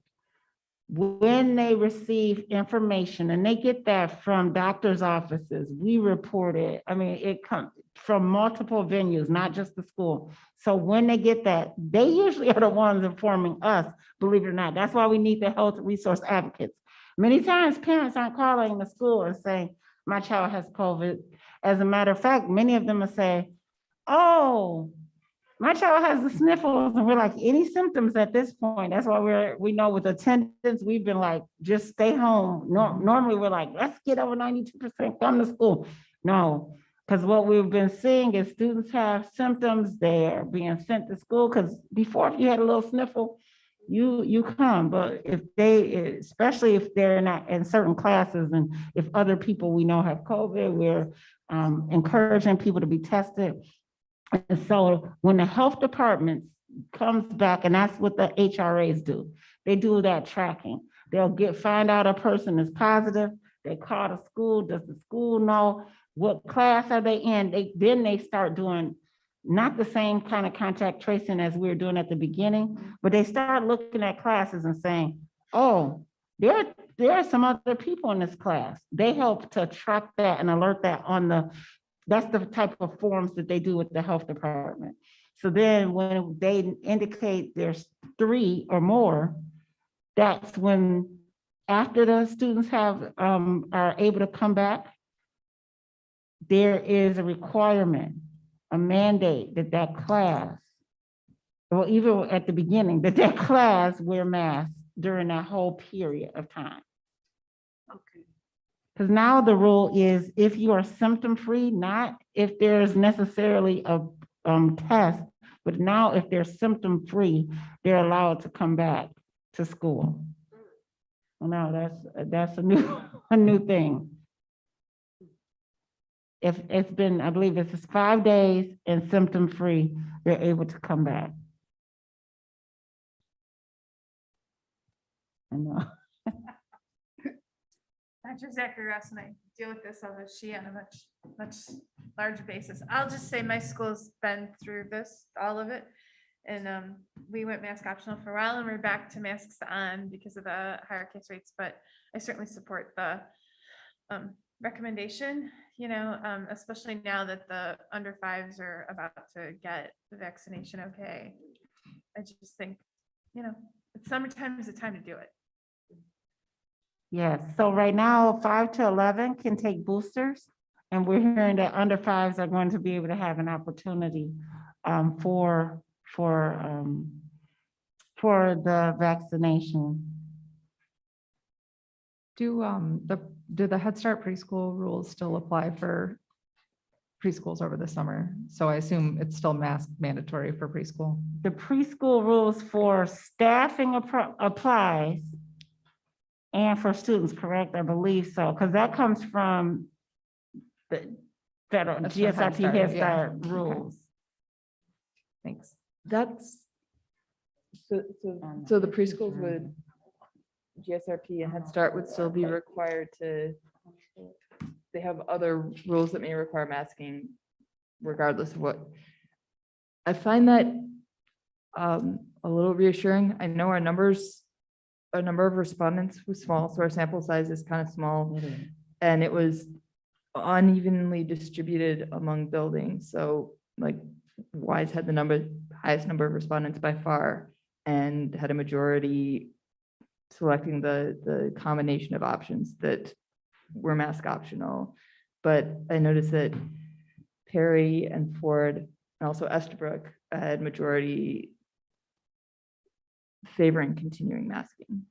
So seeing those ELCs and knowing that those students, those youngest students, don't yet have the option to mask, I guess I'm reassured if there's another mandate in place that's covering that with clear metrics for when it's removed. The interesting thing about our grade level configurations is that would be just that Head Start area, and not the K1. Right. And that does cause, again, that's the challenges that we were facing when we did even the first survey, thinking about we serve so many different ones. In addition, for those who, of our YCS students who go to High Point, who go to Red Oak, who go to those other programs, they still require masking for those most severe on transportation and in their building. So it will be this differentiation along the lines as we move forward if it's mask optional.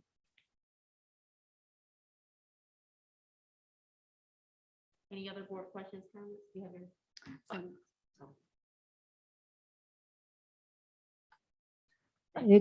Go ahead, sorry. Trustee Goodrich. It's not exactly a question. I'm just going to observe that you already highlighted the pandemic to endemic transition is never going to be clear. And it's always going to be difficult. This is hard to contemplate right now, especially given that Washtenaw is at high community transmission. And a lot of the respondents said, yeah, I'm fine as long as we stay low, because we were low when we started collecting these data. I truly don't know what to do with this survey feedback. But I would like to assure the parents who wrote really long comments and that they are sure no one is reading, like, we're reading them, we're hearing. It doesn't mean that we're gonna follow any individual parent's desire to the T. I really appreciate the way our district has protected our most vulnerable students in a variety of ways throughout the pandemic. And I guess this is just really hard. I'm not going to second guess the administration's recommendations, but certainly the survey alone is not, I know isn't driving what we choose to do. Well, it's helpful. We wanted to certainly hear from, we promised the parents we would do the survey, we listen to them. We had, and we have even internally within staff, very strong points of views. Every week when I'm in buildings, it is constantly, please don't take off the masks, or please, why are we doing this? The health department isn't requiring it. It's too hard to enforce. Students are getting in trouble for no reason at all when we're not requiring it on the playground. Then they have to take it off. I mean, it's constantly there. And I don't know if any of us could even be prepared to know what might happen, right? There's supposedly another iteration going on. There's that one, supposedly there are people not with no symptoms and they're getting it. And so I don't want to say that I have an answer. I do know that the masks are becoming are a challenge for staff. I have to just say that they're a challenge for staff enforcing adults who come in the building and students. And when we talk about them, when we bring the equity in, and that to me is the lens that I'm coming from. And there's no other place that we are dictating a mask. We had a conversation at the superintendent's meeting last week. I might have mentioned 2 superintendents went to the dentist just last week. One dentist required masks, one dentist didn't. And that's where we are in the world. And I know what I'm going to choose to do, but I think it's also that we have a choice. If we can give the choice, that's where I err to, not what I would want to do. But that's what I think our goal when we talk about equity is to give people choices. So if we're moving towards mask optional,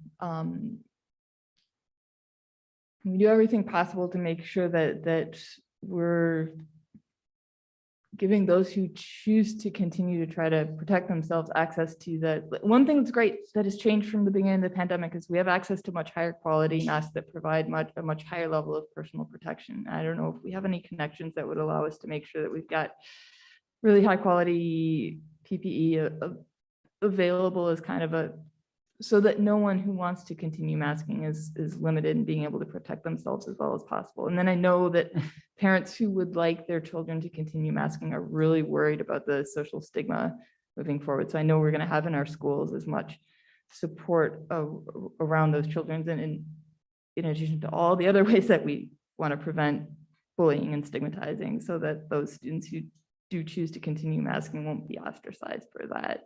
Definitely, that is something we've been talking about since the beginning. I know I brought that up here at a board meeting. One of the things that when we do have these conversations, it appears, just based off of I don't have the data from it, but when I'm talking to all the other districts who have mask optional, it's people wear mask optional. It hasn't been, I thought it was gonna be a huge, well, people, are they having problems? It's some families that come in with masks, some of them don't. We will offer, what we offer is typically what we've gotten either from the health department. They're not KN95s typically. We have gotten some shipments of those, but not in children's sizes. We have gotten mostly like the hospital masks, and we do have a large supply. We continue to get those through partners. But they are not KN95s. They're the hospital quality masks. We'll make sure, I did already talk to Director Rose and said, I still got to get consensus from the board. Either way it is, we want to make sure, however, and that's where that health department conversation came in. If the health department changes up and says we need to require, not just for if you have so many people in the room, we have to have them. It's just one of those things now that we always have to be prepared for the changes. And that's just a part of now preparing for a school year, reopening the school year, is to have onboard PPE, hand sanitizer, checking our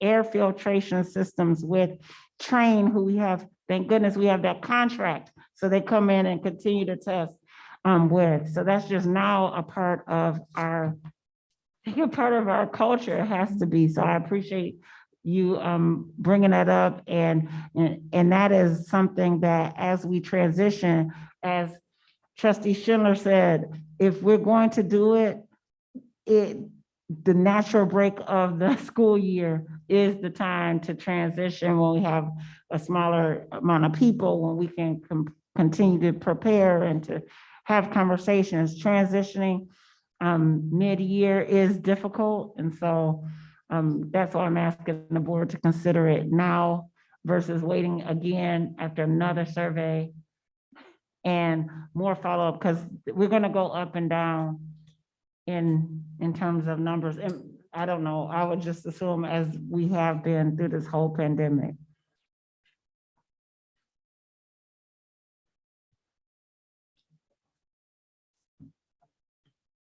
Any other board questions or comments? Thank you, Dr. Zachary. Do I have consensus to move forward? Oh. I just wanna.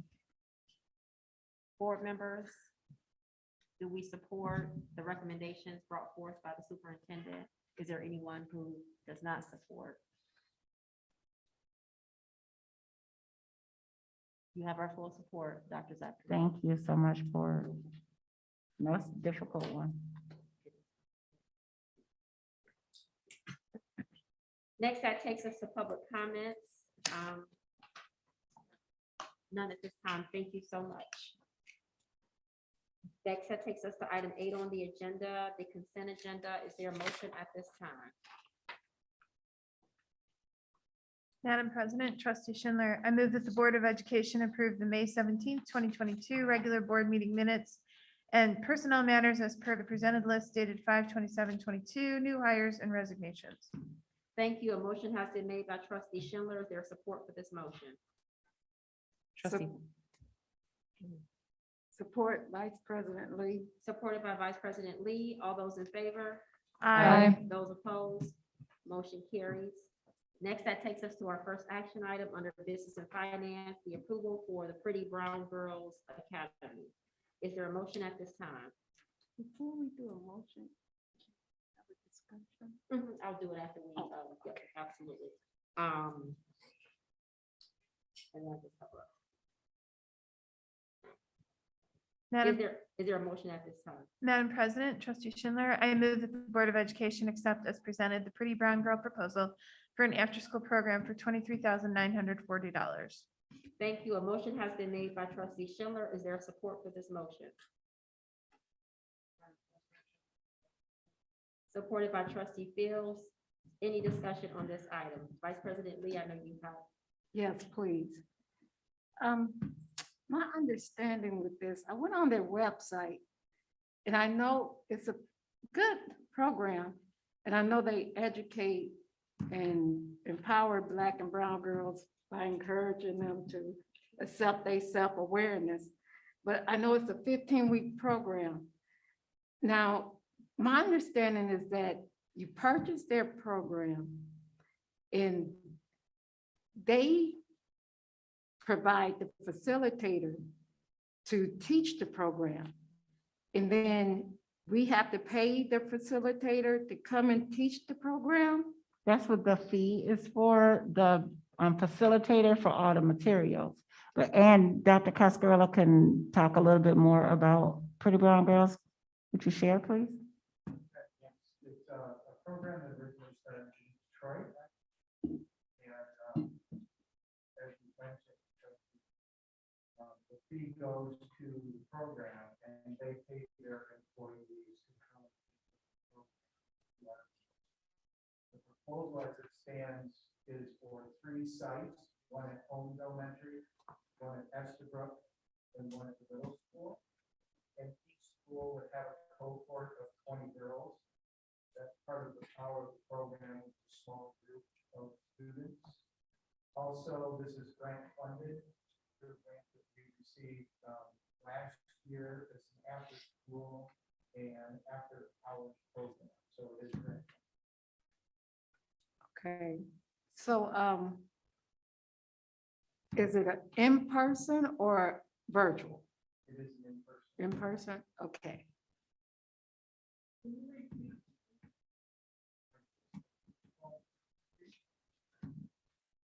Estabrook and the middle school. There's a typo in the, It's wrong, yeah. yeah, Mhm. it says, one elementary, one middle, and one high school, so we'll have to correct that. I saw your face, yes. Yes, So- Vice President Lee. So they continue with these cohorts of girls on through like high school and graduation and, No, it's what the district chooses. Their full program is like the 15 weeks that they get all the modules. It could go when we were able to have the person to kind of be our coordinator. They looked at our demographics, which buildings would most likely be able to get a really good start with the program. And we knew with the limit, these funds, we wanted to try this at those places there to be successful and have a place.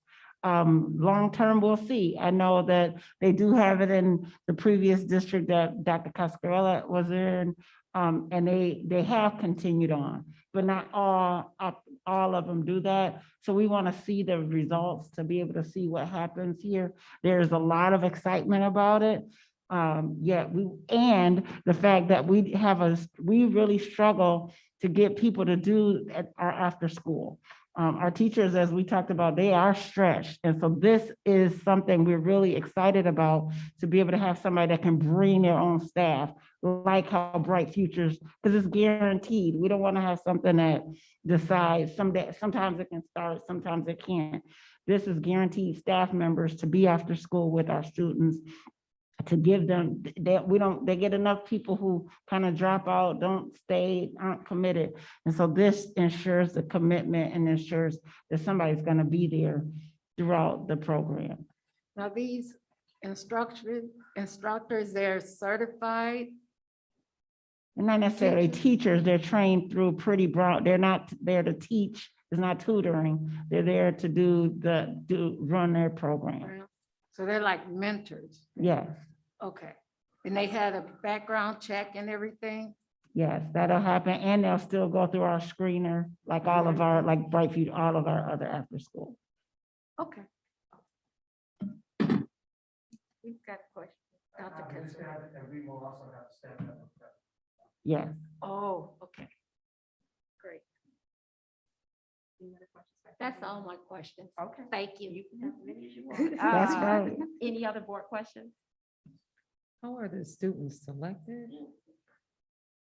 We'll have to go through that if this gets approved. We just add, Ms. Ojo is the person who's coordinating. She's met with each building principal, talked about the vision, talked about who might be the best persons for it.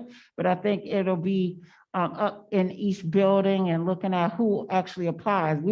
I think my biggest concern is making sure we fill the spots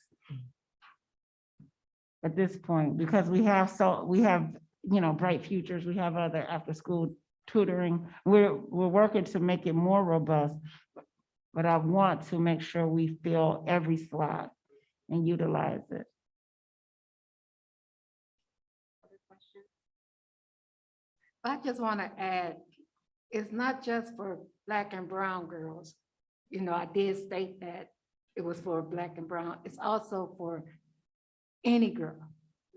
Okay, so just so the public know that, because I did say Black and brown. Yeah. But And they do emphasize Black and brown girls Yes. through that program. And again, that's not apologetic. It is truly to make sure that we are looking at our demographics and providing those opportunities that will lift up specifically students who come from different backgrounds. And oftentimes we don't do that, but we know that color is not blind.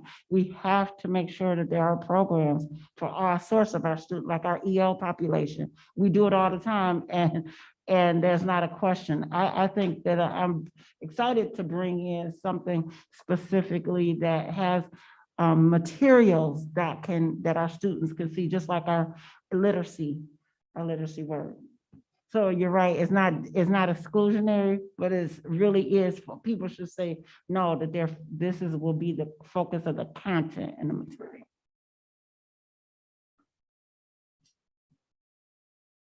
Other questions, comments, discussion? I'm excited that this is a program that will impact students in our district. So at this time, I'll restate who moved and seconded the motion. A motion was made by trustee Schindler, supported by Vice President Lee. No. Fields. I apologize. Oh, that was A motion was made by trustee Schindler and supported by trustee Fields. All those in favor? Aye. Those opposed? Motion carries. Next, that takes us to the approval of the Battelle for Kids HR audit. Is there a motion at this time? Madam President, I move that the Board of Education accept as presented the Battelle for Kids HR audit contract for $49,000. Thank you. A motion was made by trustee Gainsleigh. Is there support for this motion? support Vice President Lee. Supported by Vice President Lee. Any discussion on this item?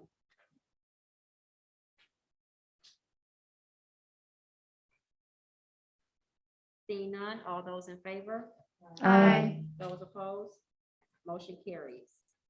Next, that takes us to the approval of the Hoekstra bus leases. Is there a motion at this time? Trustee Townsend. I move that the Board of Education accept as presented the bus lease agreement with the Hoekstra Leasing with an estimated cost of $841,581 from July 5th, 2022 through July 5th, 2024. Thank you. A motion was made by trustee Townsend. Is there support for this motion? Support. Supported by trustee Schindler, I think. Yeah. Trustee Schindler, all those in favor? Aye. Those opposed? Oh, quick, I want to have a discussion. Oh, go ahead. Oh, okay. Okay, can you answer some questions, please? Some of these buses, I saw that they have like children's seats or something, it said. I was reading. Yes, some special ed, Head Start, they all meet the federal requirements for every program, so we have to have buses to match. So these buses are set, each one, the different types are made to meet every program need we have in the district. Okay. Now, what I was reading, are we replacing these buses? Some of them, they're just replacing a number. Remember, we're leasing, so if they're giving us one, we've got to get another one that has the same specifications. And so they're just telling us this was the last year's lease, and this is replacing this for this year's lease. It'll be replacing a bus. Some of them are extended, so you can see some of them will keep the same, like 3 of them are extended. We're gonna keep those sets that were in that PDF. We'll keep all of those. We've had those buses. They've been maintenance through Hoekstra. And some of the ones that are the replacements are the ones who are replacing the lease from the previous set, last year's leases that we had. Okay. All right, because the ones we're replacing, they're old and just, Well, it might be like they have to keep, that's one of the reasons why we're leasing, because like, for example, just this past week, the air conditioning was out. So if they are seeing that there's a problem, they might give us a new, replace that bus so that they're not coming out to have to, because part of the lease is we don't have a repair person, so they have to repair. So it could be that, it could be something in an inspection, but they'll replace it with this, I guess I'm lifting up, they have to be a specific type of bus. It has to be commensurate, the same type, so that we can provide the services we need to provide. okay. All right, I just want to, But there are not any additional buses added. This is either replacing or extending the lease, so they're just differentiating. all right. Okay. Thank you. So I'll just restate the motion for clarity, and make sure we, properly move, support, and vote.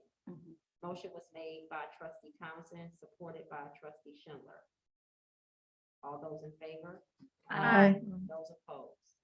Motion carries. Next, that takes us to the approval of the technology contract. Is there a motion at this time?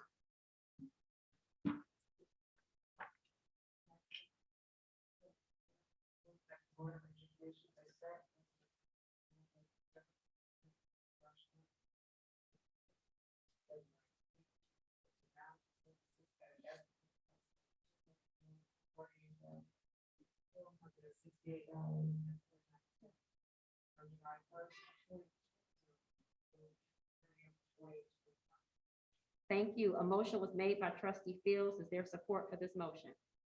Support, Vice President Lee. Supported by Vice President Lee. Any discussion on this item?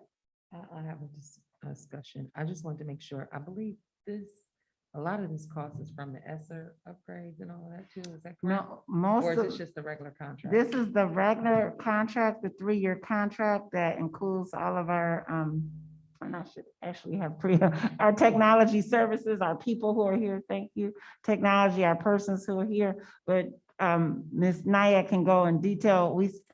This is like the last meeting because we spent so many times talking about it as it's a 3-year, and we've increased the amount of technology that has to be serviced in our district. So I want to give it to Ms. Nyack, who's been in the details for this one.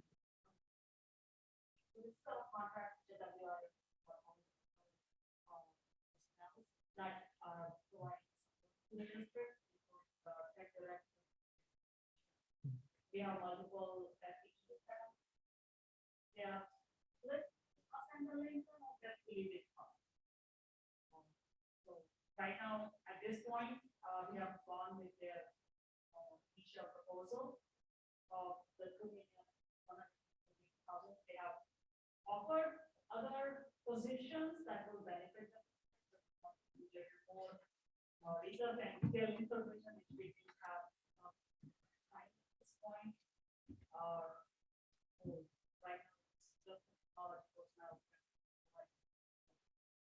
as you know, 3 years ago when we had this contract with WNC, it was not a one-to-one. We have added some FTEs this. Thank you. Any other questions? feedback or comments? A motion was made by trustee Fields, supported by Vice President Lee. All those in favor? Aye. Those opposed? Motion carries. Next, that takes us to the approval of the FSMC with Chartwells. Is there a motion at this time? Madam President, Vice President Lee moved that the Board of Education accept as presented the contract renewal agreement for the food service management company cost reimbursable contract for the period of July 1, 2022 through June 30, 2023. It should be. Oh my goodness, it's, You have 2022 down here. Should it be 2023? it should be 23. Okay, through June 30, 2023.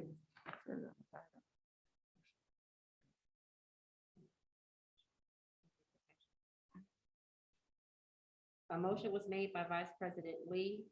Is there support for this motion? Support, trustee Schindler. Supported by trustee Schindler. Any discussion on this item? Seeing none, all those in favor? Aye. Aye. Those opposed? Motion carries. Next, that takes us to action item number 10 under other, the renewal of the membership with the Michigan Association of School Boards. Is there a motion at this time? Madam President, trustee Townsend, move that the Board of Education approve the 2022-23 renewal of the membership with the Michigan Association of School Boards at a cost of $6,819. Thank you. A motion has been made by trustee Townsend. Is there support for this motion? Support trustee Goodrich. Supported by trustee Goodrich. All those in favor? Aye. Those opposed? Motion carries. It was seconded by Goodrich, and it was moved by trustee Townsend.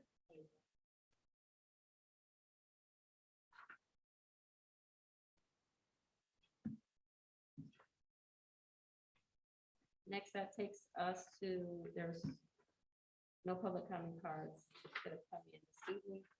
To item 12, which are subcommittee reports. Are there any board subcommittee reports at this time? Yes, trustee Goodrich. I just want to give a quick report out for the May 23rd Legislative Relations Network meeting. And I sent out notes for that today. So I think the main things we covered there, we got an update on the budget process, and we were told there was movement from the political to the practical. So anyway, things were moving forward there. At that time, there were better, more favorable things coming out of the Senate proposal.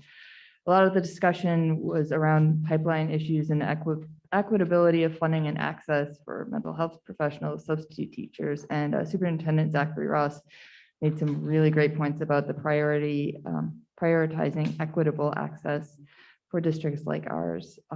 And anyway, the rest you have the rest of my notes on that.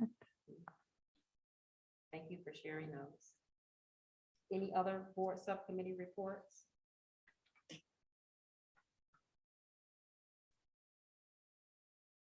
Seeing none, that takes us to board superintendent comments. Are there any board comments at this time? I have a few. I'll try to be quick. It's a busy time of year and there's so much going on. So I just wanted to congratulate Alex on the team for the boots on the ground effort on Saturday in Normal Park. I wasn't able to stay for the whole thing, but I saw lots of happy kids get lots of ice cream. And I love this effort. And I think everything we can do to foreground the YCS branding on that and getting out the information about great things like the Ipsy Connected School and making sure that parents know about our programs. This is awesome. And ice cream is certainly attractive. I wanted to just congratulate all of the elementary students and teachers and parent coaches from YCS who supported and competed at the Washtenaw Elementary Science Olympiad yesterday. That was phenomenal and everybody involved did such a great job. And I especially want to give a shout out to Erickson because they always bring such a big and enthusiastic team. And that group just does a phenomenal job of getting students involved. So that was fabulous. Also, YCS elementary track program is so cool. And I'm so appreciate the work that Coach Brandon is doing there. And the high school student coaches are amazing. And they're just, that they're doing so great, and I would love to encourage everyone to go to the meet, except it's during graduation on Wednesday, so I know we'll be other places, but those high school students are doing such great work. And finally, the Semis Community Forum from the week of May 16th to 19th.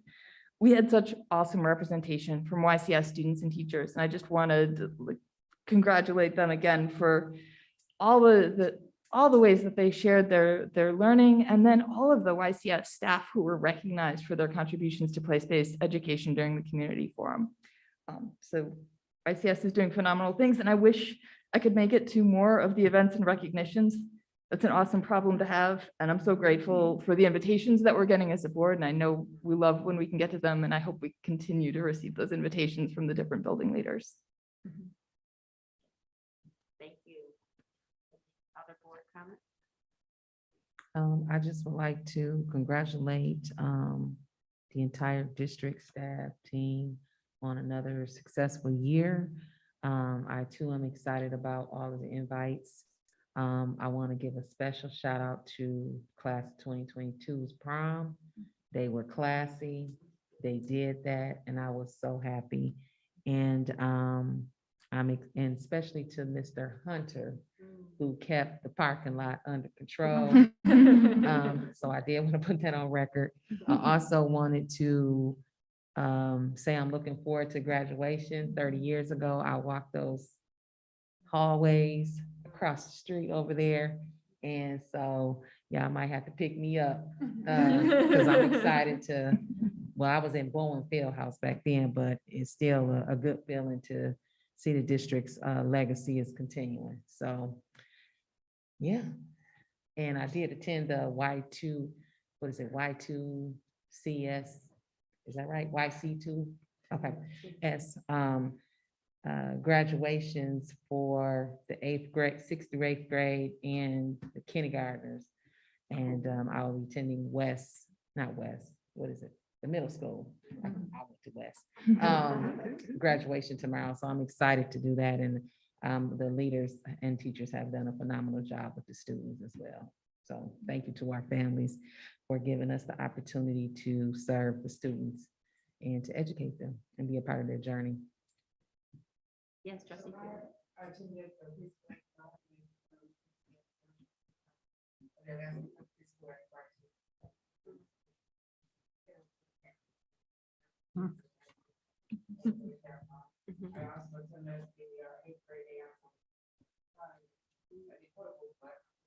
Yes, still, I was mad. Very, very nice. The staff should be, everybody being in the class. That too was a nice stuff. And then tomorrow I'll be for the 8th grade.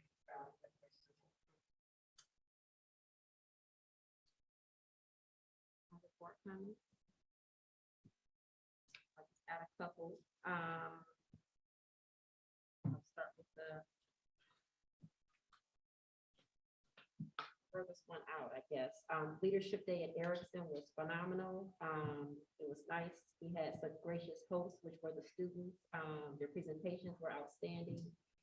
The Grizzly Soiree, I know that we had board members who were in attendance at that event, and it was the same night as the Y-High graduation. We had how many YCS students? 80 YCS students who came across the stage, so that was an exciting evening. Excited, of course, about graduation this Wednesday. Also wanted to talk about, and I know Dr. Zachary Ross will mention this in her updates as well, or comments to this evening, the EMU YCS meet and greet. We have board members there as well on EMU's campus. So it was a very nice event. And then lastly, I'll just mention that the Ypsilanti Community Middle School students took a visit to the high school, and they got t-shirts and they got a guidebook. And I just wanted to give a special thanks to our student interns in the School of Social Work who helped to pull all of that together. I got feedback from the high school staff about how well that went. They had 2 groups of students who were able to kind of go and see what is the high school going to be like, just as a way to make that transition and to make that connection. So very pleased. I'm just going to pass the book around that was created that every student got, and they got cool t-shirts, and they had a nice visit. and it was well received. And I think that's it. So take a look at it. They did a wonderful job. Dr. Zachary Rose. Thank you, Madam President. Yes, I'm going to mention quite a few of the things that we, that you lifted, you guys, the whole team lifted up, but I first had on my list to again congratulate and recognize the retirees. I know today was quite emotional as we started, and it just tells, when you hear them tell the story about how much our staff, how dedicated and committed they are to our students, is just attributed to the academic piece you saw earlier today. When you talk about the social emotional piece, nothing can be done here in this district without the amazing staff. So we thank those who have dedicated their lives of service to Ypsilanti Community Schools.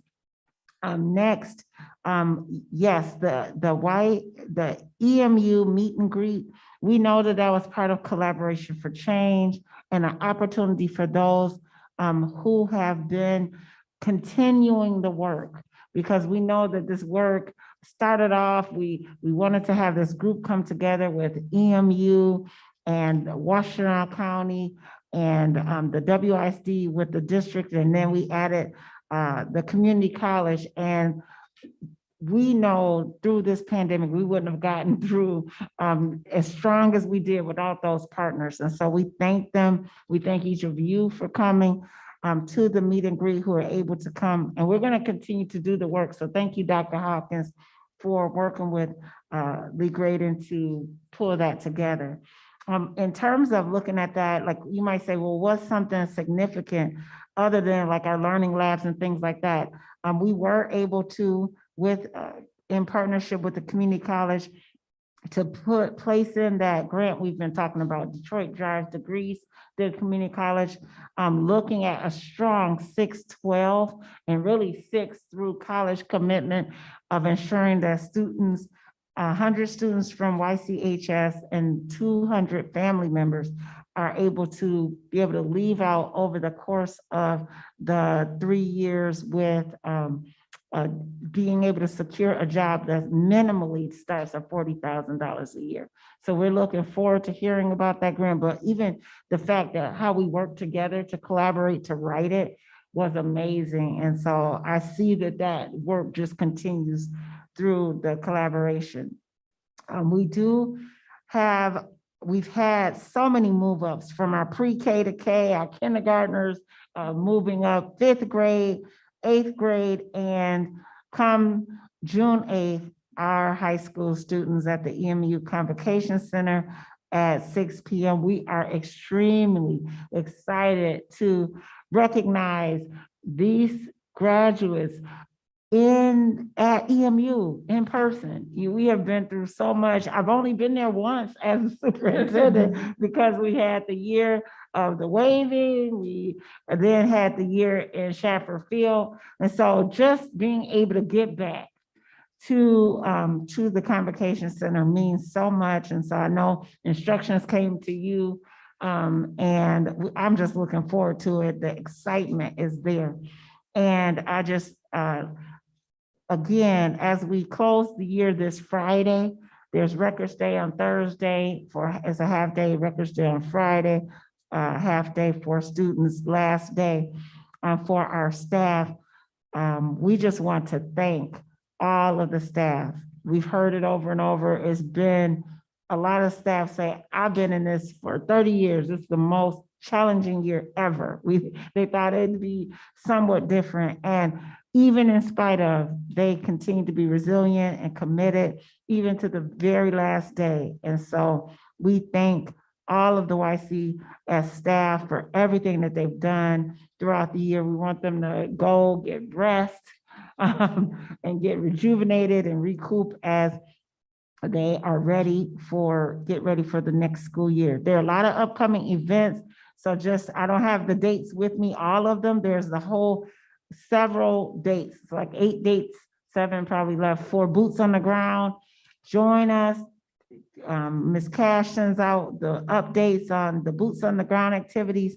Jazz in the Parking Lot is coming up. The FACE Conference is coming up. Back to School Bash is that same morning. And then obviously Grizzly Learning Camp. And we said it quite a bit today. We want, if there's questions, if a student wants to attend, we want you to enroll. This will be beneficial to the work that, that your child is doing. And if I just looked over at Trustee Gainsley, if they did not see today, many of the building administrators, if you aren't able to come to Grizzly Learning Camp, there are opportunities through the Michigan Learning Network, Michigan Learning Channel, that the students can take advantage of. We know that sometimes people are traveling, they say, where's a resource? There is a resource at your fingertips that our staff has shared out, that is accessible during the summer. So we encourage you, no matter what it is, stay engaged. I know Trustee Thompson said, well, what else can we do? Stay engaged. Sign up for the camps, sign up, go on the Michigan Learning Channel, read some books, there's so many things at the district library they just sent out. We want you to continue your learning, whatever way, you know how, whatever way that interests you. And if you just need to get some rest, go to Rutherford Pool and do some physical exercise. The only thing we don't want you to do is just stay at the house and not really engage your mind, body, and soul. So thank you for allowing us to serve the students in Ypsilanti Community Schools this year. It's been an honor and a pleasure to work alongside our students, staff, and family. Dr. Hawkins. I forgot, she mentioned Rutherford Pool, and I forgot to mention that I also sit on the board for Rutherford Pool, and we have secured 3,900 passes for YCS students for one-day passes to Rutherford Pool, which equate to over $15,000. So I will work to get those to the school in the next 3 days. So, but if all else fail, I'll give them to the Grizzly Center to help them distribute to the students over the summer. Outstanding, thank you. And just a quick reminder that board members, we should be at the Convocation Center. I know Mr. Gildersleeve sent a very detailed list of, what we need to do to be ready for Wednesday, but to be at the Convocation Center by 5 p.m. Any questions? And that's downstairs where we normally go? Yes. Okay. Nothing has changed, correct? No. Yep, Just same like location. auxiliary.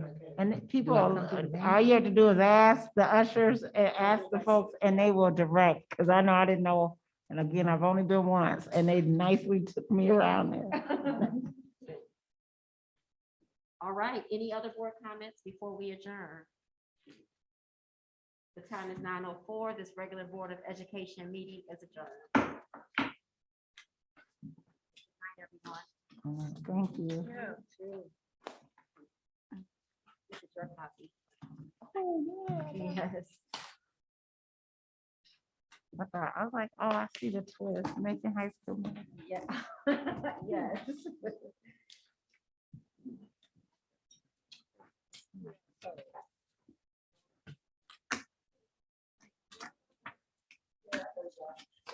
You can come pick me up. You can come pick me up, please.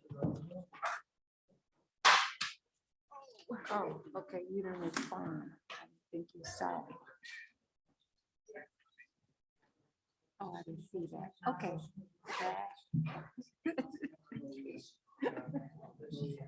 Yeah. All right.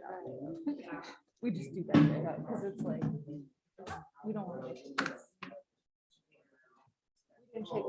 Yeah, so I think we usually go up. We go up like 2 or 3 at a time so that they don't have to shake 7 hands. So it's like a couple of minutes. Yeah.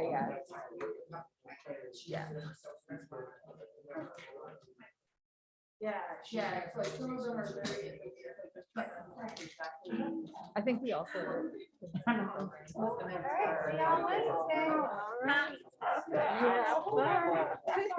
When is your school out? Tomorrow's our last day. That's pretty Okay. Thank you. The end is in sight, and then I'm just taking a break for a little while, and then we start our. Well, we were summer just there, program yeah, End of June, but we do have a little bit of a break. Oh, that's good. It's That's really good. so nice, yeah, we need it. I know. Girl. Too much going on. For real. All right. Because I still see, the email I got today about the BB gun. Did you see that? Yeah. I'm like, are you kidding me? Yeah, people.